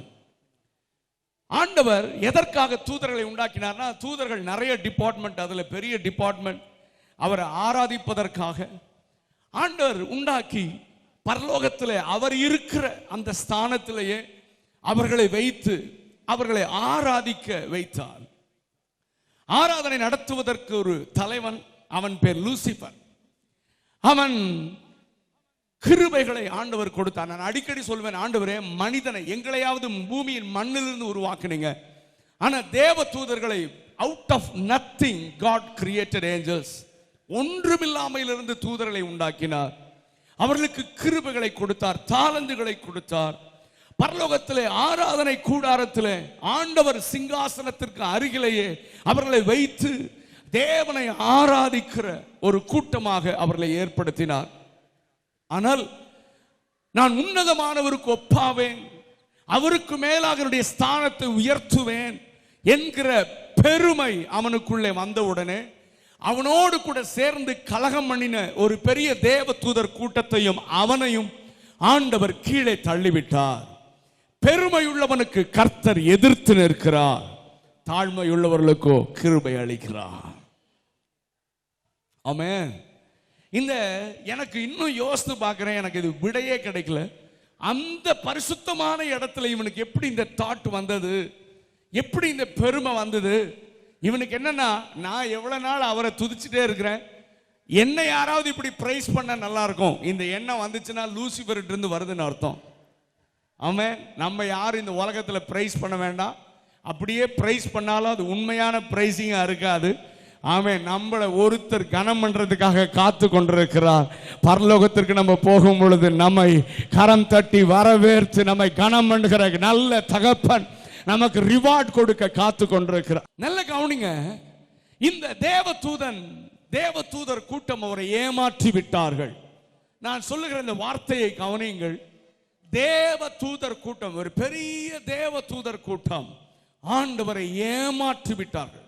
நான் இதை தியானிக்கும் போது வேதத்தை ஆண்டவர் அவர் பயங்கரம். ஒரு மனுஷன் நம்மளை ஏமாற்றினா தான் நமக்கு தெரியும் அந்த ஊண்டு காயம். நம்ம எல்லாருக்கும் அந்த அனுபவம் இருக்கும், ரொம்ப வேதனையா இருக்கும், வெளியே காமிக்க மாட்டோம், ஆனா உள்ள நம்ம அப்படியே உருக்கிறோம்.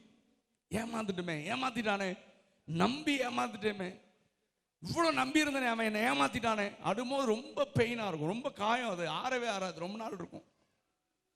ஆண்டவர் ஒரு பெரிய அவங்களை எல்லாத்தையும் ஆண்டவர் கீழே தள்ளிட்டு நேர பூமிக்கு இறங்கி வந்தார். பூமியின் மண்ணிலிருந்து தன்னுடைய சாயலாக தன்னுடைய ரூபத்தின்படி ஒரு மனிதனை உண்டாக்கினார். அவனுக்குள்ளே தன்னுடைய ஜீவ சுவாசத்தை ஊதினார். அதாவது தேவ தூதர்களை ஆண்டவர் உருவாக்கும் பொழுது வேலைக்காரராகத்தான் உருவாக்கினார். ஆனால் மனிதனை உருவாக்கும் பொழுதே அவருடைய பிள்ளைகளாகத்தான் உருவாக்கினார். ஒரு அல்லேலூயா சொல்லுங்க சத்தமா. உருவாக்கும் அதே மிருக ஜீவன் பறவை ஊர்வர நிலத்துல தண்ணியில ஊர் எல்லாத்தையும் உருவாக்கினார், டிசைனா உருவாக்கினார். ஆனா மனுஷனை மட்டும் அவருடைய பிள்ளையாகத்தான் உருவாக்கினார். ஆமென். ஒரு பொம்மையை உருவாக்கி இல்லைன்னா ஒரு மனுஷனை உருவாக்கி அதுக்கப்புறம் அடாப்ட் பண்ணல, அவர் உருவாக்கும் பொழுதே அவருடைய பிள்ளை. ஆதாம பார்த்தா ஆண்டவரை பார்க்க வேண்டியதில்லை, ஆண்டவரை பார்த்தா ஆதாம பர்ஃபெக்டா ஆண்டவர் உருவாக்கினார். இப்படி ஆண்டவர் உருவாக்கி ஆதாம் ஏவாளை உருவாக்கி, நான் இப்படி தான் தியானிச்சு பார்த்தேன். 2 பேர் தோள்ல மேல கை போட்டு அவர் இந்த ஏதேன் தோட்டத்தில் உலாவி, அம்மா ஆதாம் ஏவாள் பிள்ளைகளே, பரலோகத்தில் நான் உங்களுக்கு முன்னால ஒரு பெரிய தேவ தூதர் கூட்டத்தை உருவாக்கி இருந்தேன். அவர்களுக்கு நிறைய தாளந்துகளை கிருபைகளை கொடுத்து என்னுடைய ஆராதனை பர்வதத்தில் வைத்து அவர்களை ஆராதிக்க அந்த மகிமை தேவ பரலோகத்தை நிரப்ப நான் உலாவிக் கொண்டிருந்தேன்.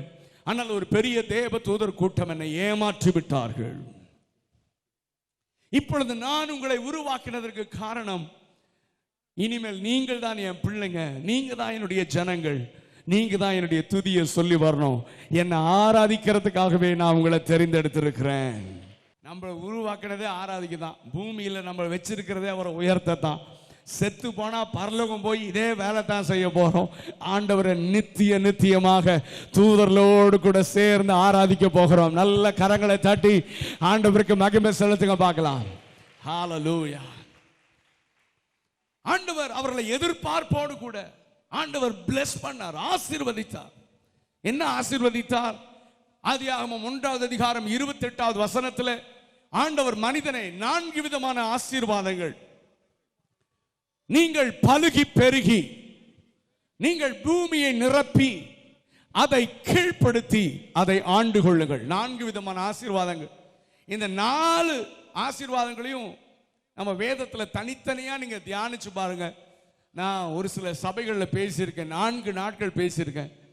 ஆமென். பலுகி பெருகுதல் வேதம் என்ன சொல்லுகிறது? பூமியை நிரப்புதல். எப்படி நிரப்பணும்? அதை கீழ்ப்படுத்தணும். பவுல் அழகா நிருபங்களில் எழுதுகிறார், கீழ்ப்படுத்த வேண்டிய காரியங்கள். அடுத்தது, நாம் ஆள பிறந்திருக்கிறோம், ஆடுவதற்காக நாம் பிறந்திருக்கிறோம் என்கிற 4 ஆசீர்வாதங்கள். எப்பொழுதுமே மனிதன் கர்த்தரையும் அவருடைய ஆசீர்வாதங்களையும் தவறாகவே புரிந்து கொள்ளுகிறான். ஆதி மனிதனும் அப்படித்தான் புரிந்து கொண்டான். ஆண்டவர் நீங்கள் பலுகி பெருகுங்கள் என்று சொன்னார். 1ஆம் அதிகாரம் 28ஆம் வசனம் விதமாக ஆண்டவர் சொல்றாரு. 6ஆம் அதிகாரம் 1வது வசனத்தை நீங்கள் வாசித்தீர்கள் என்றால், பூமியின் மேல் மனிதர் பெருகத் தொடங்கினார்கள் என்று எழுதப்பட்டிருக்கிறது. இப்ப ஆதியாகமம் 1:28 ஆதியாகமம் 6ஆம் அதிகாரம் 1ஆம் வசனத்தையும் 2ஐயும் சேர்த்து பார்த்தீங்கன்னா, வாவ், கர்த்தர் பிளஸ் பண்ணாரு, மனிதர்கள் பூமியிலே பெருகினார்கள் என்றுதான் நமக்கு தெரியும். ஆனால் அதே 6ஆம் அதிகாரம் 6ஆம் வசனத்தில் ஆண்டவர் எழுதுகிறார், பூமியிலே மனிதனை உண்டாக்கினதற்காக கர்த்தர் மனஸ்தாபப்பட்டார். என்ன ஆண்டவரே, நீங்க தான் உருவாக்கி பிளஸ் பண்ணீங்க, பலுகி பெருகுங்கன்னு சொன்னீங்க. 6ஆம் அதிகாரம் 1ஆம் வசனத்தில் பெருகுனாங்கன்னு இருக்கு. ஏன் 6ஆம் வசனத்தில் ஐயோ ஏண்டா இவனை உருவாக்குனன்னு தலையில அடிச்சிட்டீங்க? என்ன விஷயம்? மல்கியா 2:15 அதற்கு பதில் இருக்கிறது. அவர் ஒருவனை அல்லவா படைத்தார், ஆவி அவரிடத்தில் பரிபூரணமாயிருந்தது, பின்ன ஏன் அவர் ஒருவனை படைத்தார் என்றால், தேவ பக்தி உள்ள ஒரு பரிசுத்த சந்ததியை பெற்று இந்த பூமியை நிரப்புவதற்காகத்தான் கர்த்தர் மனிதனை ஆசீர்வதித்தார். இந்த மனுக்குலம் ஆதாம் ஏவாள் தேவனை ஏமாற்றினார்கள், ஆண்டவரை ஏமாற்றினார்கள். பரிசுத்த சந்ததியை பெற்றெடுத்து நிரப்ப வேண்டிய அவர்கள் பாவ சந்ததியை பெற்று நிரப்பினார்கள். ஆண்டவர் மனஸ்தாபப்பட்டார். முதல்ல தேவ தூதர்கள் அவரை ஏமாற்றினார். 2வது மனிதனும் ஆதி மனிதனும் அவரை ஏமாற்றினான். ஆண்டவர் தொடர்ந்து ஏமாற்றப்பட்டு கொண்டே இருக்கிறார். அதைத்தான் இந்த மாலை நேரத்தில் உங்களோடு கூட பேச விரும்புகிறேன். பரிசுத்த ஆவியானவர் உங்களோடு கூட பேச என்னை ஏவின வார்த்தையை நான் சொல்லுகிறேன். ஆண்டவர் தொடர்ந்து ஏமாற்றப்பட்டு கொண்டிருக்கிறார். இந்த மாலை நேரத்தில் இந்த வார்த்தை தான் உங்களுடைய இருதயத்திலே பதிய வேண்டும் என்று ஆவியானவர் விரும்புகிறார். ஆண்டவர் தொடர்ந்து ஏமாற்றப்பட்டு கொண்டிருக்கிறார். இந்த தூத்துக்குடியிலும் அநேகர் அவரை ஏமாற்றி கொண்டிருக்கிறார்கள். இந்த மாலை நேரத்தில் உங்களிடத்தில் நீங்க ஏன் இந்த கூட்டத்துக்கு வந்தீங்க, உங்களை கர்த்தர் கொண்டு வந்தார், ஏன் இந்த மாலை நேரத்தில் இந்த வார்த்தையை கேட்கறீங்கன்னா, மகனே மகளே எல்லாரும் என்ன ஏமாத்துறாங்கடா, நீயாவது என் சித்தத்தை செய்வியான்னு கேட்கறதுக்கு தான் இந்த மாலை நேரத்தில் பரிசுத்த ஆவியானவர் உங்களோடு கூட பேசி கொண்டிருக்கிறார். அதைத்தான் நான் உங்களை சவால் விட்டு கேட்டு உங்களுக்காக ஜெபித்து நாங்கள் அனுப்ப போகிறோம். ஆதி மனிதன் அவரை ஏமாற்றினான். அதற்கு பிறகு பாவ சந்ததி இந்த பூமியை நிரப்பினது. ஆண்டவர் இன்னைக்கு எவனாவது ஒருத்தன் எழும்புவான், தூத்துக்குடியில ஒரு தம்பி எழும்புவான், ஒரு ஆள் எழும்புவான், ஒரு குடும்பம் எழும்பும், ஒரு சபை எழும்பும். இந்த தூத்துக்குடி மாவட்டம் விக்கிரக ஆராதனையில் நிரம்பி இருக்கிறது, சாபத்தினால நிரம்பி இருக்கிறது, கார் இருளினால நிரம்பி இருக்கிறது. ஆமென். சபைகள் செத்து கிடக்கிறது. ஒரு எழுப்புதலை கொண்டு வர எனக்கு ஒரு ஆள் தேவை, ஒரு குடும்பம் தேவை, ஒரு சபை தேவை, ஒரு ஊழியக்காரன் தேவை. யாராவது ஒருத்தன் எனக்கு கிடைக்க மாட்டானா? எல்லாம் சுயநலமா வாழ்ந்துட்டு இருக்காங்க. எல்லாம் அவன் குடும்பம், அவனுடைய சபை, அவனுடைய கூட்டம். தேசத்தை குறித்த பாரம் இல்லை. இந்த தூத்துக்குடி மாவட்டத்தில் இந்த இருள் அகலாதா? கர்த்தரே தெய்வம் என்கிற சத்தம் கேட்காதா? சாத்தான் இந்த தேசத்தில் அவன் தன்னை பெரிய ஆளாக காண்பித்து கொஞ்ச நாட்கள் தான் இருக்கிறது என்று இந்த சபையை நசுக்க எழும்பி இருக்கும் பொழுது சபை இன்னும் தூங்கிக் கொண்டிருக்கிறது. கிறிஸ்தவர்கள், ஆவிக்குரியவர்கள் சுயநலவாதிகளாக வாழ்ந்து கொண்டிருக்கிறோம். ஆண்டவர் தேடுகிறார். எல்லாரும் வேணாண்டா, எனக்கு ஒரு ஆள் போதும். ஒரு மனிதனுடைய கரத்தில் கிடைத்தார், அவனை கொண்டு இந்த தூத்துக்குடியில் நான் ஒரு பெரிய எழுப்புதலை நான் ஏற்படுத்த போகிறேன். எனக்கு ஒரு பெரிய கூட்டம் வேண்டாம். ஆண்டவர் கிதியோனை பார்த்து சொன்னார், பயந்து இருக்கிறவன், ரெண்டு நினைவா இருக்கிறவன், அவங்க எல்லாத்தையும் பின்னால அனுப்பிச்சிரு. எனக்கு பெரிய கூட்டம் தேவையில்லை. ஆமென். துணிந்து நிற்கிற, சத்தியத்திற்காக வைராக்கியமா காம்ப்ரமைஸ் பண்ணாம இயேசுவின் நாமத்தை உயர்த்த பணம் சம்பாதிக்காம சுயநலம் இல்லாம கர்த்தரை உயர்த்துகிற ஒரு மனிதன் இருந்தால் போதும். அவனை கொண்டு இந்த தூத்துக்குடி மாவட்டத்தில் கர்த்தர் தம்முடைய வல்லமையை வெளிப்படுத்த விரும்புகிறார். ஆண்டவர் தேடினார், ஒரு மனிதன் கூட கிடைக்கல. ஆண்டவர் பார்த்தாரு, என்னடா அது, நான் என்ன போல. நான் யோசித்து பார்த்தேன், இப்படி கூட ஆண்டவர் அவங்கள பிளஸ் பண்ணாரு ஆசையா. நீங்க நான் உருவாக்குற மாதிரியே நீங்க பல்கி பெருகுங்கடா. ஆண்டவர் அப்படிதான் பிளஸ் பண்ணார். நான் எப்படி உங்களை கரை திரை எல்லாம ஒரு பரிசுத்த என்ன போலவே, கடவுளை மாதிரியே, ஆண்டவரை மாதிரியே, நான் என்ன மாதிரியே உங்களை உருவாக்கினேன். இப்போ நான் உங்களை ஆசீர்வதிக்கிறேன். நான் எப்படி உங்களை உருவாக்கினேனோ அப்படியே பல்கி பெருகினீங்கன்னா பரலோகத்தை காட்டிலும் மகிமையான ஒரு இடமாக இந்த பூமியை மாற்றத்தான் கர்த்தர் விரும்பினார். நான் அதை தியானிக்கும் போது இப்படி எல்லாம் நினைச்சேன். அப்படி மட்டும், அப்படி டிட்டோவா, அப்படி மனிதன் பரிசுத்த சந்ததியை பெற்று இந்த பூமியை நிரப்பி இருந்தான்னா ஆண்டவர் பரலோகத்தை காலி பண்ணிட்டு பூமிக்கு வந்திருப்பார். அதனால தான் கர்த்தர் சொல்றாடே, அதனால தான்டா சொல்றேன், 2-3 பேர் சேர்ந்தீங்கன்னா உங்க நடுவில் வந்துடுறேன்டா. பரலோகத்தில் தேவடான கோடி தூதர்கள் ஆராதிக்கிற ஆராதனையை விட்டுட்டு என் கூட உன் கூட உலாவ வாசம் பண்ண விரும்புகிற இந்த பரிசுத்த தேவன். ஹல்லேலூயா. நன்றாக கவனியுங்கள். ஆண்டவர் நீண்ட நாட்களுக்கு பிறகு ஒரு மனிதனை கண்டுபிடித்தார். அவனுடைய பெயர் நோவா.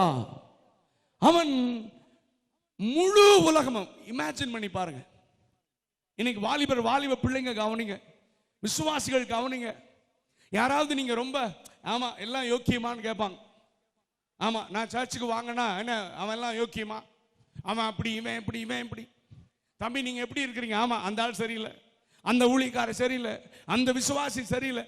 பிசாசு நம்மளை மயக்கி வச்சுட்டான். அவங்கள மாதிரி இவங்கள மாதிரி வெஸ்லி மேக்ஸ்வெல் மாதிரி ஆகிறதுக்கு கர்த்தர் உங்களை அழைக்கல. பிரதர் கார்த்திக் கமாலியல் மாதிரி ஆகிறதுக்கு உங்களை அழைக்கல. தம்முடைய குமாரனுடைய சாயலுக்கு ஒப்பாக நம்மை மாற்றுவதற்காக கர்த்தர் நம்மை அழைத்திருக்கிறார். கரங்களை தட்டி ஆண்டவருக்கு மகிமை செலுத்துங்க. நீ கம்பேர் பண்ண வேண்டிய ஒரே ஒரு நபர், நாம் ஆராதிக்கிற பரிசுத்தம் உள்ள தேவன். அவரை போல என்னை மாற்றுவதற்காகத்தான் கர்த்தர் நம்மை அழைத்திருக்கிறார். வெஸ்லி மேக்ஸ்வெல்ல பார்த்தீங்கன்னா ஒருவேளை ஏமாந்துருவேன், ஆனா அவரை பார்த்தீங்கன்னா நீ ஏமாற மாட்டேன். அவருடைய முகத்தை பார்த்தீங்கன்னா அந்த முகத்தில் இருக்கிற ஒளி உன் மேல பட்டு உன்னையும் அவரை போல மாற்றி விடுவார். இழந்து போன தேவ சாயலை திரும்ப தருவதற்காகத்தான் 2000 ஆண்டுகளுக்கு முன்பதாக கர்த்தர் இந்த உலகத்திலே மனிதனாக வந்தார். நன்றாக நோவா தன்னுடைய அவன் இது கவனிங்க, இந்த கடைசி நாட்கள் குடும்பஸ்தர்கள் கவனிங்க, கல்யாணமான பெற்றோர்கள் கவனிங்க, கணவன் மனைவி கவனிங்க, பிள்ளைங்க கர்த்தர் கொடுத்திருந்தா கவனிங்க. இந்த கடைசி நாட்களிலே ஆமென், நோவா தன்னுடைய குடும்பத்தை பாதுகாத்தது போல நீ உன் குடும்பத்தை பாதுகாக்க வேண்டிய பெரிய பொறுப்பு உன் தலைமையில இருக்கு. கல்யாணம் பண்ணோம், எங்களுக்கு நல்ல குழந்தை பிறந்துச்சு, 1க்கு 2 குழந்தை பிறந்திருக்கு, நல்ல குடும்பம், கர்த்தர் எங்களை ஆசீர்வதிச்சார். என் பிள்ளைங்களை இந்த சமுதாயத்தில் டாக்டர் ஆக்குவேன், இன்ஜினியர் ஆக்குவேன், பெரிய ஆள் ஆக்குவேன், இதுதான் எங்கள் கனவு. அப்புறம் செத்து போக வேண்டியது இதல்ல. நானும் என் வீட்டாரும் வென்றால் கர்த்தரையே சேவிப்போம். நம்முடைய பிள்ளைகள் பாதுகாக்கப்பட வேண்டுமானால், நம்முடைய பிள்ளைகள் பரிசுத்த சந்ததிகளாக, கரைப்படாதவர்களாக இந்த தேசத்திலே ஆண்டவருக்கு மகிமையாக எழும்ப வேண்டுமானால், உன்னுடைய கண்ணீரே உன்னுடைய பிள்ளைகளை பாதுகாக்கும் என்பதை மறந்து போகாது. அநேக பரிசுத்தவான்கள், ஜான் வெஸ்லி, சார்ல்ஸ் வெஸ்லி, அவங்களுடைய ஸ்டோரி எல்லாம் வாசித்த இன்னும் அநேக பரிசுத்தவான்கள். ஜான் வெஸ்லி சொல்லும் போது, என்னுடைய அம்மா சுசன்னா அவர்கள் ஜெபிப்பார்கள். எல்லாரும் தூங்கினதுக்கு அப்புறம் பிள்ளைங்க தலைமையில கை வச்சு ஜெபம் பண்ணுவாங்க. அப்படி ஜெபித்த ஜெபம் தான் பின் நாட்களிலே ஜான் வெஸ்லி, சார்ல்ஸ் வெஸ்லி முழு உலகத்தையும் அசைக்கிற அப்போஸ்தலர்களாக கர்த்தர் எழுப்பினார். இன்னைக்கு நிறைய பரிசுத்தவான். என்னுடைய சாட்சியம் அதுதான். என்னுடைய தகப்பனார் நான் 17 வயதில் இறந்து விட்டார். என்னுடைய தாய் அவர்கள் 80 வயது அவங்க எங்களோடு இருக்கிறாங்க. அதற்காக நான் தேவனுக்கு நன்றி செலுத்துகிறேன். நான் சிறு வயதிலிருந்து எப்பொழுது நான் இரவிலே கண் விழித்தாலும் என் தாய் தூங்கினதை நான் பார்த்ததில்லை. அவர்கள் எப்பொழுதும் அழுது கொண்டு ஜெபித்துக் கொண்டிருந்ததை தான் நான் பார்த்திருக்கிறேன். என்னுடைய வாலிப நாட்களிலே பிசாசு என்னை பல பாவ பழக்க வழக்கங்கள், நான் குடிகாரன், நான் கெட்ட நண்பர்களோடு இளம் வயதிலேயே நான் குடித்து வெறித்தவன், செயின் ஸ்மோக் பண்ணுவேன், பயங்கர பாவங்களை செய்ய தீவிரித்து ஓடினவன் நான். கடவுளே இல்லை என்று சொன்ன மனிதன் நான். ஆனால் என்னுடைய தாயின் கண்ணீரின் ஜெபம் இன்றைக்கு என்னை ஊழியக்காரனாக மாற்றி இருக்கிறது என்று சொல்வதில் எனக்கு மிகுந்த பெருமை, சந்தோஷம். நான் உங்களுக்கு ஒன்று சொல்லட்டுமா? உன் பிள்ளைங்க எழுப்பி நாளைக்கு இந்த சாட்சி சொன்னாங்கன்னா அதை விட உனக்கு மேன்மை இந்த உலகத்தில் வேறு ஒன்றுமில்லை. இந்த உலகத்தில் மட்டுமல்ல, பரலோகத்திலும் கர்த்தர் உன்னை மேன்மைப்படுத்துவார். கரங்களை உயர்த்தி ஹல்லேலூயா சொல்லுங்க பார்க்கலாம். நீ பிள்ளைகளுக்காக கண்ணீர் விட்டு ஜெபிக்காமல், ஐயோ என் பிள்ளை அப்படி போறான் இப்படி போறான் அப்படின்னு புலம்பியோ, சபையில் எந்திரிச்சு சாட்சி சொல்லியோ, ஊழியக்காரர்களுக்கு போன் பண்ணி எங்க பிள்ளைகளுக்காக ஜெபி என்று சொல்லி ஒரு பிரயோஜனமும் இல்லை. மாறாக இன்றைக்கு ராத்திரியே நீ முழங்காலை முடக்கி கண்ணீரோடு கூட உன் பிள்ளைகளுக்காக திறப்பில் நின்றால், உன் கண்களுக்கு முன்பதாக உன் பிள்ளைகள் பரிசுத்த சந்ததிகளாக எழும்பி கர்த்தராகிய தேவனுடைய ராஜ்யத்தை இந்த தேசத்திலே ஸ்தாபிக்கிறவர்களாக மாறுவார்கள். நம்புறவங்க மட்டும் கரங்களை உயர்த்தி ஹல்லேலூயா சொல்லுங்க. இன்றைக்கு இருக்கிற ஆவிக்குரிய உலகத்தில் பெற்றோருடைய மென்டாலிட்டி மாறணும். இன்னைக்கு எல்லா பெற்றோர்களும் தியாகம் பண்றாங்க. ஐயோ நான் படிக்கலங்க, என் பிள்ளை படிக்கணுங்க, அதை தான் சொல்றாங்க. ஏன் இவ்வளோ கஷ்டப்பட்டு இவ்வளவு உங்களை ஒடுக்கி பெற்றோர்கள், உங்க நிறைய பிள்ளைங்களுக்கு கேட்டால் தெரியும், அவங்க கூட ட்ரெஸ் வாங்க மாட்டாங்க. என் பிள்ளை படிக்கணும், எவ்வளோ ஃபீஸ் ஆனாலும் சரி. நடுநிலையில் லோ கிளாஸ்ல சின்ன வருமானம் இருக்கவங்க கூட பேங்க் லோன் போட்டு எப்படியாவது என் பிள்ளைய படிக்க வச்சணும்னு துடிக்கிற பெற்றோர்களை நான் பார்க்கிறேன். நல்லதுதான், அவங்க படிச்சு அப்படி ஆகணும், டாக்டர் ஆகணும், இன்ஜினியர், ஓகே குட். ஆனா அதை விட உன் பிள்ளைங்க பரிசுத்த சந்ததியா அந்த தேசத்தில் எழும்புறது தான் கர்த்தருடைய எதிர்பார்ப்பு என்பதை மறந்து போகாதே. நான் சின்ன வயதில் பார்த்த சபை, அப்போ எல்லா விசுவாசிகளும் இந்த பிள்ளை நான் ஊழியத்துக்கு ஒப்பு கொடுத்துருக்கிறேன்னு அப்படி பெருமையா மார்த்தட்டி சொல்லுவாங்க. ஊழியக்காரங்க பிள்ளைங்க, என் பிள்ளைங்க அத்தனை பேர் ஊழியம் செய்யணும்னு வாங்க. ஆனா இன்னைக்கு தலைகீழ மாறிடுச்சு. ஊழியக்காரருடைய சந்ததி கூட ஊழியம் செய்யறதுக்கு முன் வர மாட்டேன்றாங்க. ஏன்னா அவங்களை என்கரேஜ் பண்றதுக்கு ஆள் இல்லை. தன்னுடைய பிள்ளைகளை ஆண்டவருக்காக என்று அர்ப்பணிக்கிற கூட்டம் குறைந்து விட்டது. இந்த மாலையிலே கர்த்தர் உன்னோடு கூட பேசிக் கொண்டிருக்கிறார். நானும் நீர் எனக்கு தந்த பிள்ளைகளும் கர்த்தரையே சேவிப்போம். இந்த இடத்துல எத்தனை பேர் சொல்ல விரும்புறீங்க? உங்க கரங்களை உயர்த்தி யோசுவாவோடு கூட சேர்ந்து சொல்லுங்க. வாயை திறந்து கையை உயர்த்தி, நானும் என் வீட்டாருமோ வேண்டால், சத்தமா சொல்லுங்க, நானும் என் வீட்டாருமோ வேண்டால் கர்த்தரையே சேவிப்போம். நன்றாக கவனிங்கள். நோவாவை கர்த்தர் பேழையை சொல்ல சொன்னார். வேகமா போறேன். பேழைக்குள்ளே எல்லாத்துக்கும் பிரசங்கம் பண்ணார். 120 வருஷம் பிரசங்கம் பண்ணார். பழைய ஏற்பாட்டில் சொல்லப்படலான புதிய ஏற்பாட்டில் நீதியை பிரசங்கித்தவனாக நோவா பிரசங்கம் பண்ணா. பூமி அழிய போகுது, நான் பேழையை உருவாக்குகிறேன், ரட்சிக்கப்படுங்கள். இன்றைக்கு எப்படி இந்தியாவிலே இயேசுவை நிராகரிக்கிறார்களோ, இயேசுவை அறிய வைக்கிறவர்களை கேவலமாக கேலி பண்ணி அழிக்க நினைக்கிறார்களோ, அதே போலதான் நோவாவுடைய பேச்சு அவர்களுக்கு ஏளனமாக இருந்தது. பூமியாவது அழிய போவதாவது. என்னையா சொல்ற, வாழ பிறந்திருக்கையா, என்ஜாய் பண்ணணும். நான் இப்ப ரட்சிக்கப்படல, வயசான பிறகு நான் ரட்சிக்கப்பட. நம்ம நிறைய பேர் கதை விடுவான். சரீரத்தில் பலன் இருக்கிற வரைக்கும் திமிரா பேசுவான், கொழுப்பெடுத்து பேசுவான். சரீரத்தில் பலன் குன்றி டாக்டர்லாம் கைவிட்ட பிறகு தான் பாஸ்டர் கூப்பிடணுவான். நிறைய பேருக்கு சான்ஸ் இல்லாம நேரம் நரகத்துக்கு போயிடுவான்.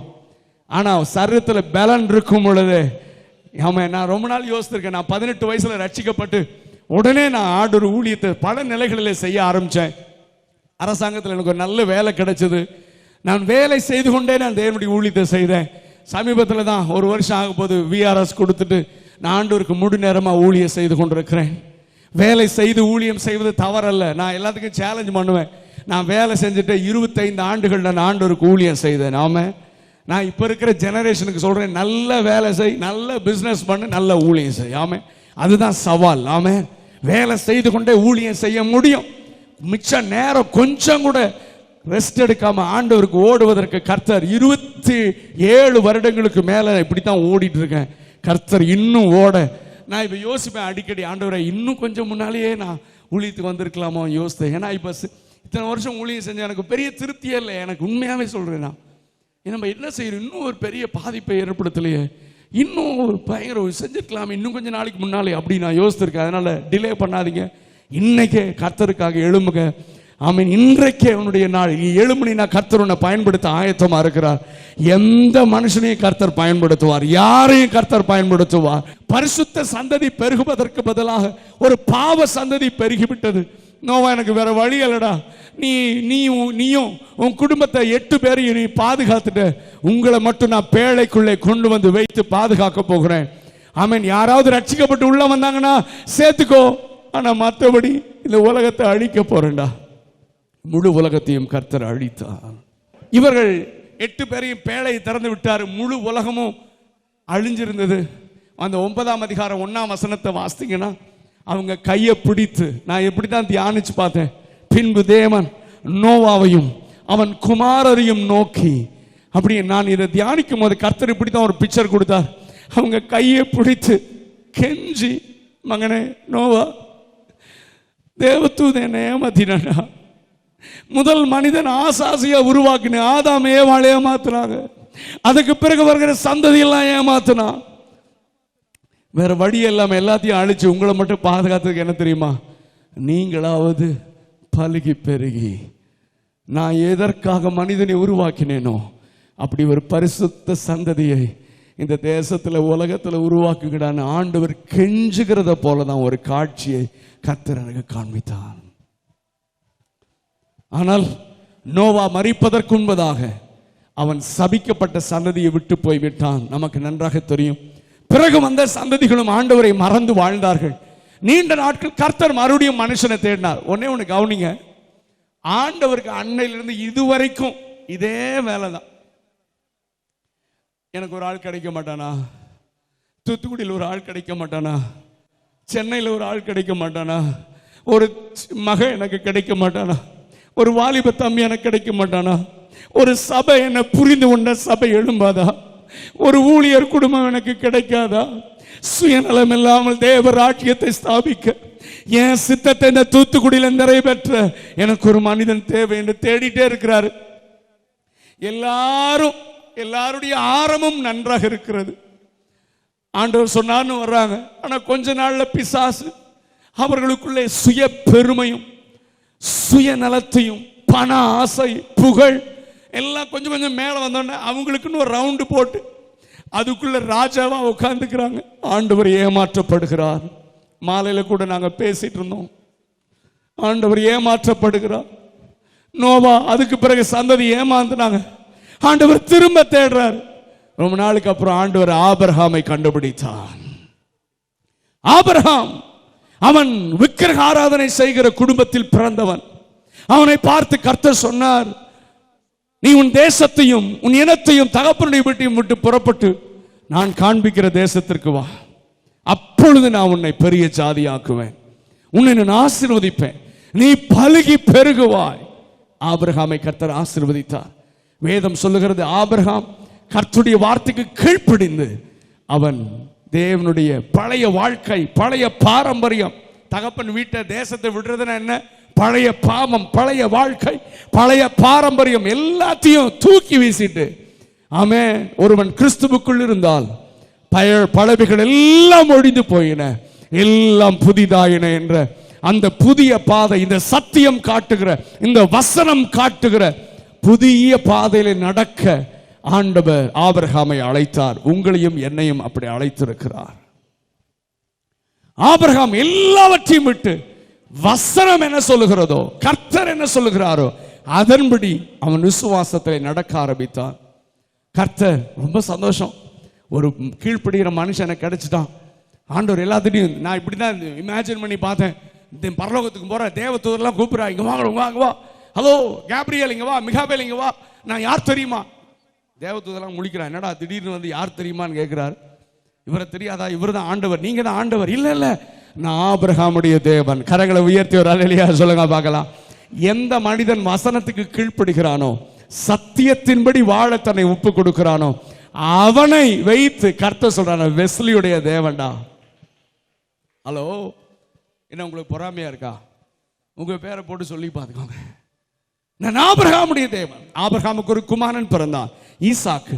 அவனும் தேவனை, ஆபிரகாமுடைய தேவனை, தகப்பனுடைய தேவனை விசுவாசித்து பரிசுத்தமாக தன்னுடைய வாழ்க்கையை காத்துக்கொண்டு ஆண்டவரை ஆராதித்தான். இப்ப இரண்டாவது ஜெனரேஷன், செகண்ட் ஜெனரேஷன், அவனும் ஆண்டவரை சேவிச்சான். கர்த்தர் சொல்றார், இப்ப நான் ஈசாக்கின் தேவன். ஈசாக்குக்கு பிள்ளைகள் பிறந்தார்கள், அதில் ஒருவனை கர்த்தர் தெரிந்தெடுத்தார். அது நமக்கு பெரிய காரியம். யாக்கோபை ஆதியில் அவன் ஏமாற்றி எத்தனாக இருந்தாலும் ஆண்டவர் அவனை சந்தித்தார், அவனுடைய வாழ்க்கை மாற்றப்பட்டது. ஆண்டவர் அவனை பார்த்து யாப்போக்கு ஆற்றங்கரையிலே கேட்டார், அவனுடைய பெயர் என்ன? அவன் சொன்னான், நான் யாக்கோபு, எத்தன், திருடன், நான் பாவி. ஆண்டவர் சொன்னார், உன்னுடைய பெயரை, உன்னை வாழ்க்கையை மாற்ற விரும்புகிறேன். நீ இனிமேல் யாக்கோபு எண்ணப்படாமல் உன்னை நான் இஸ்ரவேல் என்று மாற்ற போகிறேன். ஒரு கரங்களை உயர்த்த அல்லேலூயா சொல்லுங்க. இப்ப மூணாவது ஜெனரேஷன் கர்த்தரை உத்தமமா பின்பற்றினதுனால இந்த குடும்பத்தை கர்த்தர் தன்னுடைய சொந்த ஜனமாக தெரிந்து கொண்டார். ஏன்? எதுக்கு? இந்த தூத்துக்குடியில் இத்தனை லட்சம் பேர் இருக்கும் போது கொஞ்ச பேரை மட்டும், ஆமென், எப்படி ஆபிரகாமுடைய குமாரரை கர்த்தர் தெரிந்தெடுத்தாரோ சந்ததியை, அதை போலதான் உங்களையும் என்னையும் ஆண்டவர் தெரிந்தெடுத்து இந்த சபைக்குள்ளே கொண்டு வந்திருக்கிறார். உலகம் எகிப்து என்கிற உலகத்திலிருந்து பிரித்து கொண்டு வந்து சபைக்குள்ளே உட்கார வைத்திருக்கிறார். ஏன் தெரியுமா? ஆண்டவர் வனாந்தரத்தில் இஸ்ரவேல் ஜனங்களை அழைத்து மோசையின் மூலமாக நியாயப்பிரமாணத்தை கொடுத்து, மோசைகிட்ட அவசரமா சொல்ல, மோசஸ் இங்க வாடா, இந்த ஜனங்களை ஏன் தனியா கூட்டிட்டு வந்தேன் தெரியுமா? ஏன் இந்த சர்ச்சுக்குள்ள கூட்டிட்டு வந்தேன் தெரியுமா? அவங்க கிட்ட சொல்லுடா, நான் முதல்ல மனுஷனை அவன் எப்படி இருக்கணும் நான் விரும்பினேனோ அந்த மாதிரி இருக்கிறதுக்கு, அவனை மாத்துறதுக்கு என் வார்த்தை எழுதிக்கடா.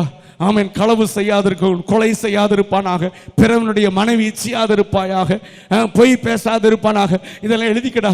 இப்படி மட்டும் என் சத்தியத்தை கை கொண்டு ஒரு கூட்டம் வருவானா, அவர்களை என்னுடைய சொந்த ஜனமாக அவர்களோடு கூட நான் உடன்படிக்கை பண்ண விரும்புகிறேன். ஆனா என்ன பரிதாபம் தெரியுமா? தெரிந்தெடுக்கப்பட்ட இஸ்ரவேல் ஜனங்களும் சொந்த ஜனங்களும் அவரை ஏமாற்றினார்கள்.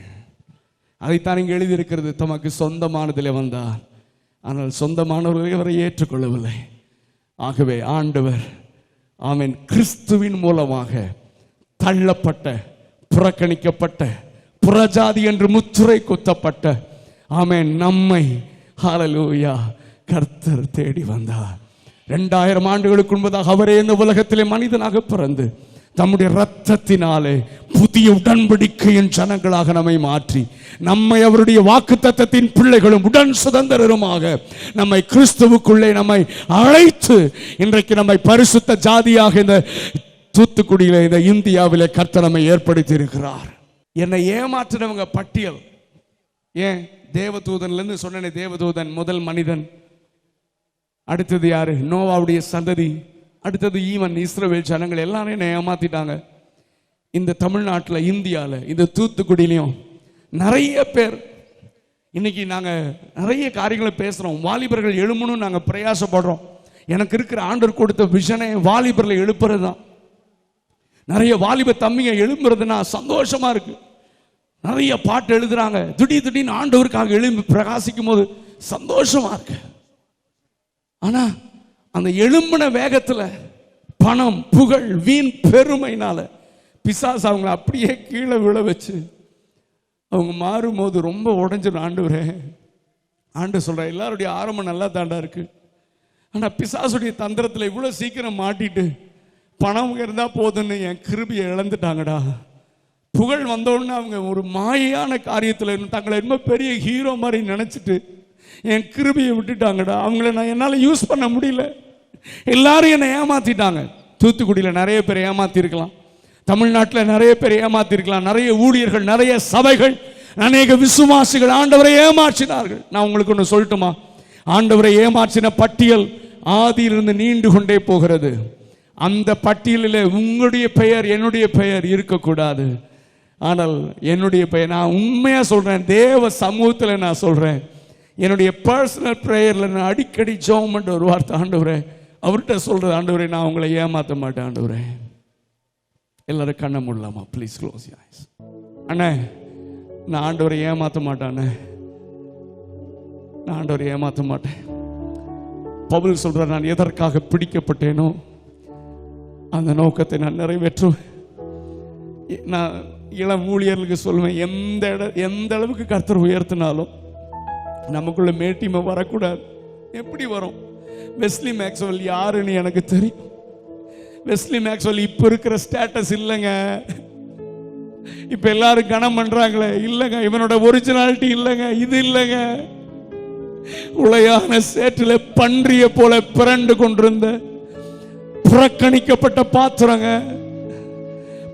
சேத்திலிருந்து, குப்பையிலிருந்து கர்த்தர் தூக்கி வச்சிருக்காருனா, நான் எங்கிருந்து கர்த்தரனை தூக்குனா நான் மறக்க மாட்டேன். நான் மறந்தேன்னா அவருக்கு நான் துரோகம் பண்ணிடுவேன். எனக்குள்ள பெருமை வந்துடும். ஆனா கடைசி வரைக்கும் தாழ்மையோடு கூட பரிசுத்தமா எதற்காக என்னை அழைத்தாரோ அதற்காக நான் வாழப் போகிறேன். பரிசுத்த சந்ததியா நானும் என் வீட்டார். இங்க இருக்கிற வாலிப பிள்ளைங்க ஒரு தீர்மானம் எடுங்க, ஒரு வைராங்க, ஒரே ஒரு வாழ்க்கை. மற்ற வாலிப பிள்ளைங்கள மாதிரி வாழ்றதுக்கு அல்ல கர்த்தர் என்னை அழைச்சது. மற்றவங்க லவ் பண்ற மாதிரி லவ் பண்றதுக்கு அல்ல, மற்றவங்க உலகத்தை என்ஜாய் பண்ற மாதிரி இல்ல.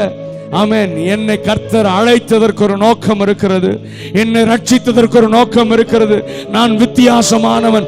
இந்த தேசத்தை அசைக்க கர்த்தரனை தெரிந்தெடுத்திருக்கிறார். நானும் என் வீட்டாரும் என்றால் கர்த்தரையே சேவிப்போம். இந்த ஒரே ஒரு வாழ்க்கை ஆண்டவருக்காக வாழ போகிறேன். நான் ஆண்டவரை ஏமாத்த மாட்டேன்னு சொல்றவங்க மட்டும் வேகமா எழுப்பி நில்லுங்க. நான் ஜெபிக்க விரும்புகிறேன். உமக்காகத்தானே உயிர் வாழ்கிறே, உம்மை தானே நேசிக்கிறே. உமக்காகத்தானே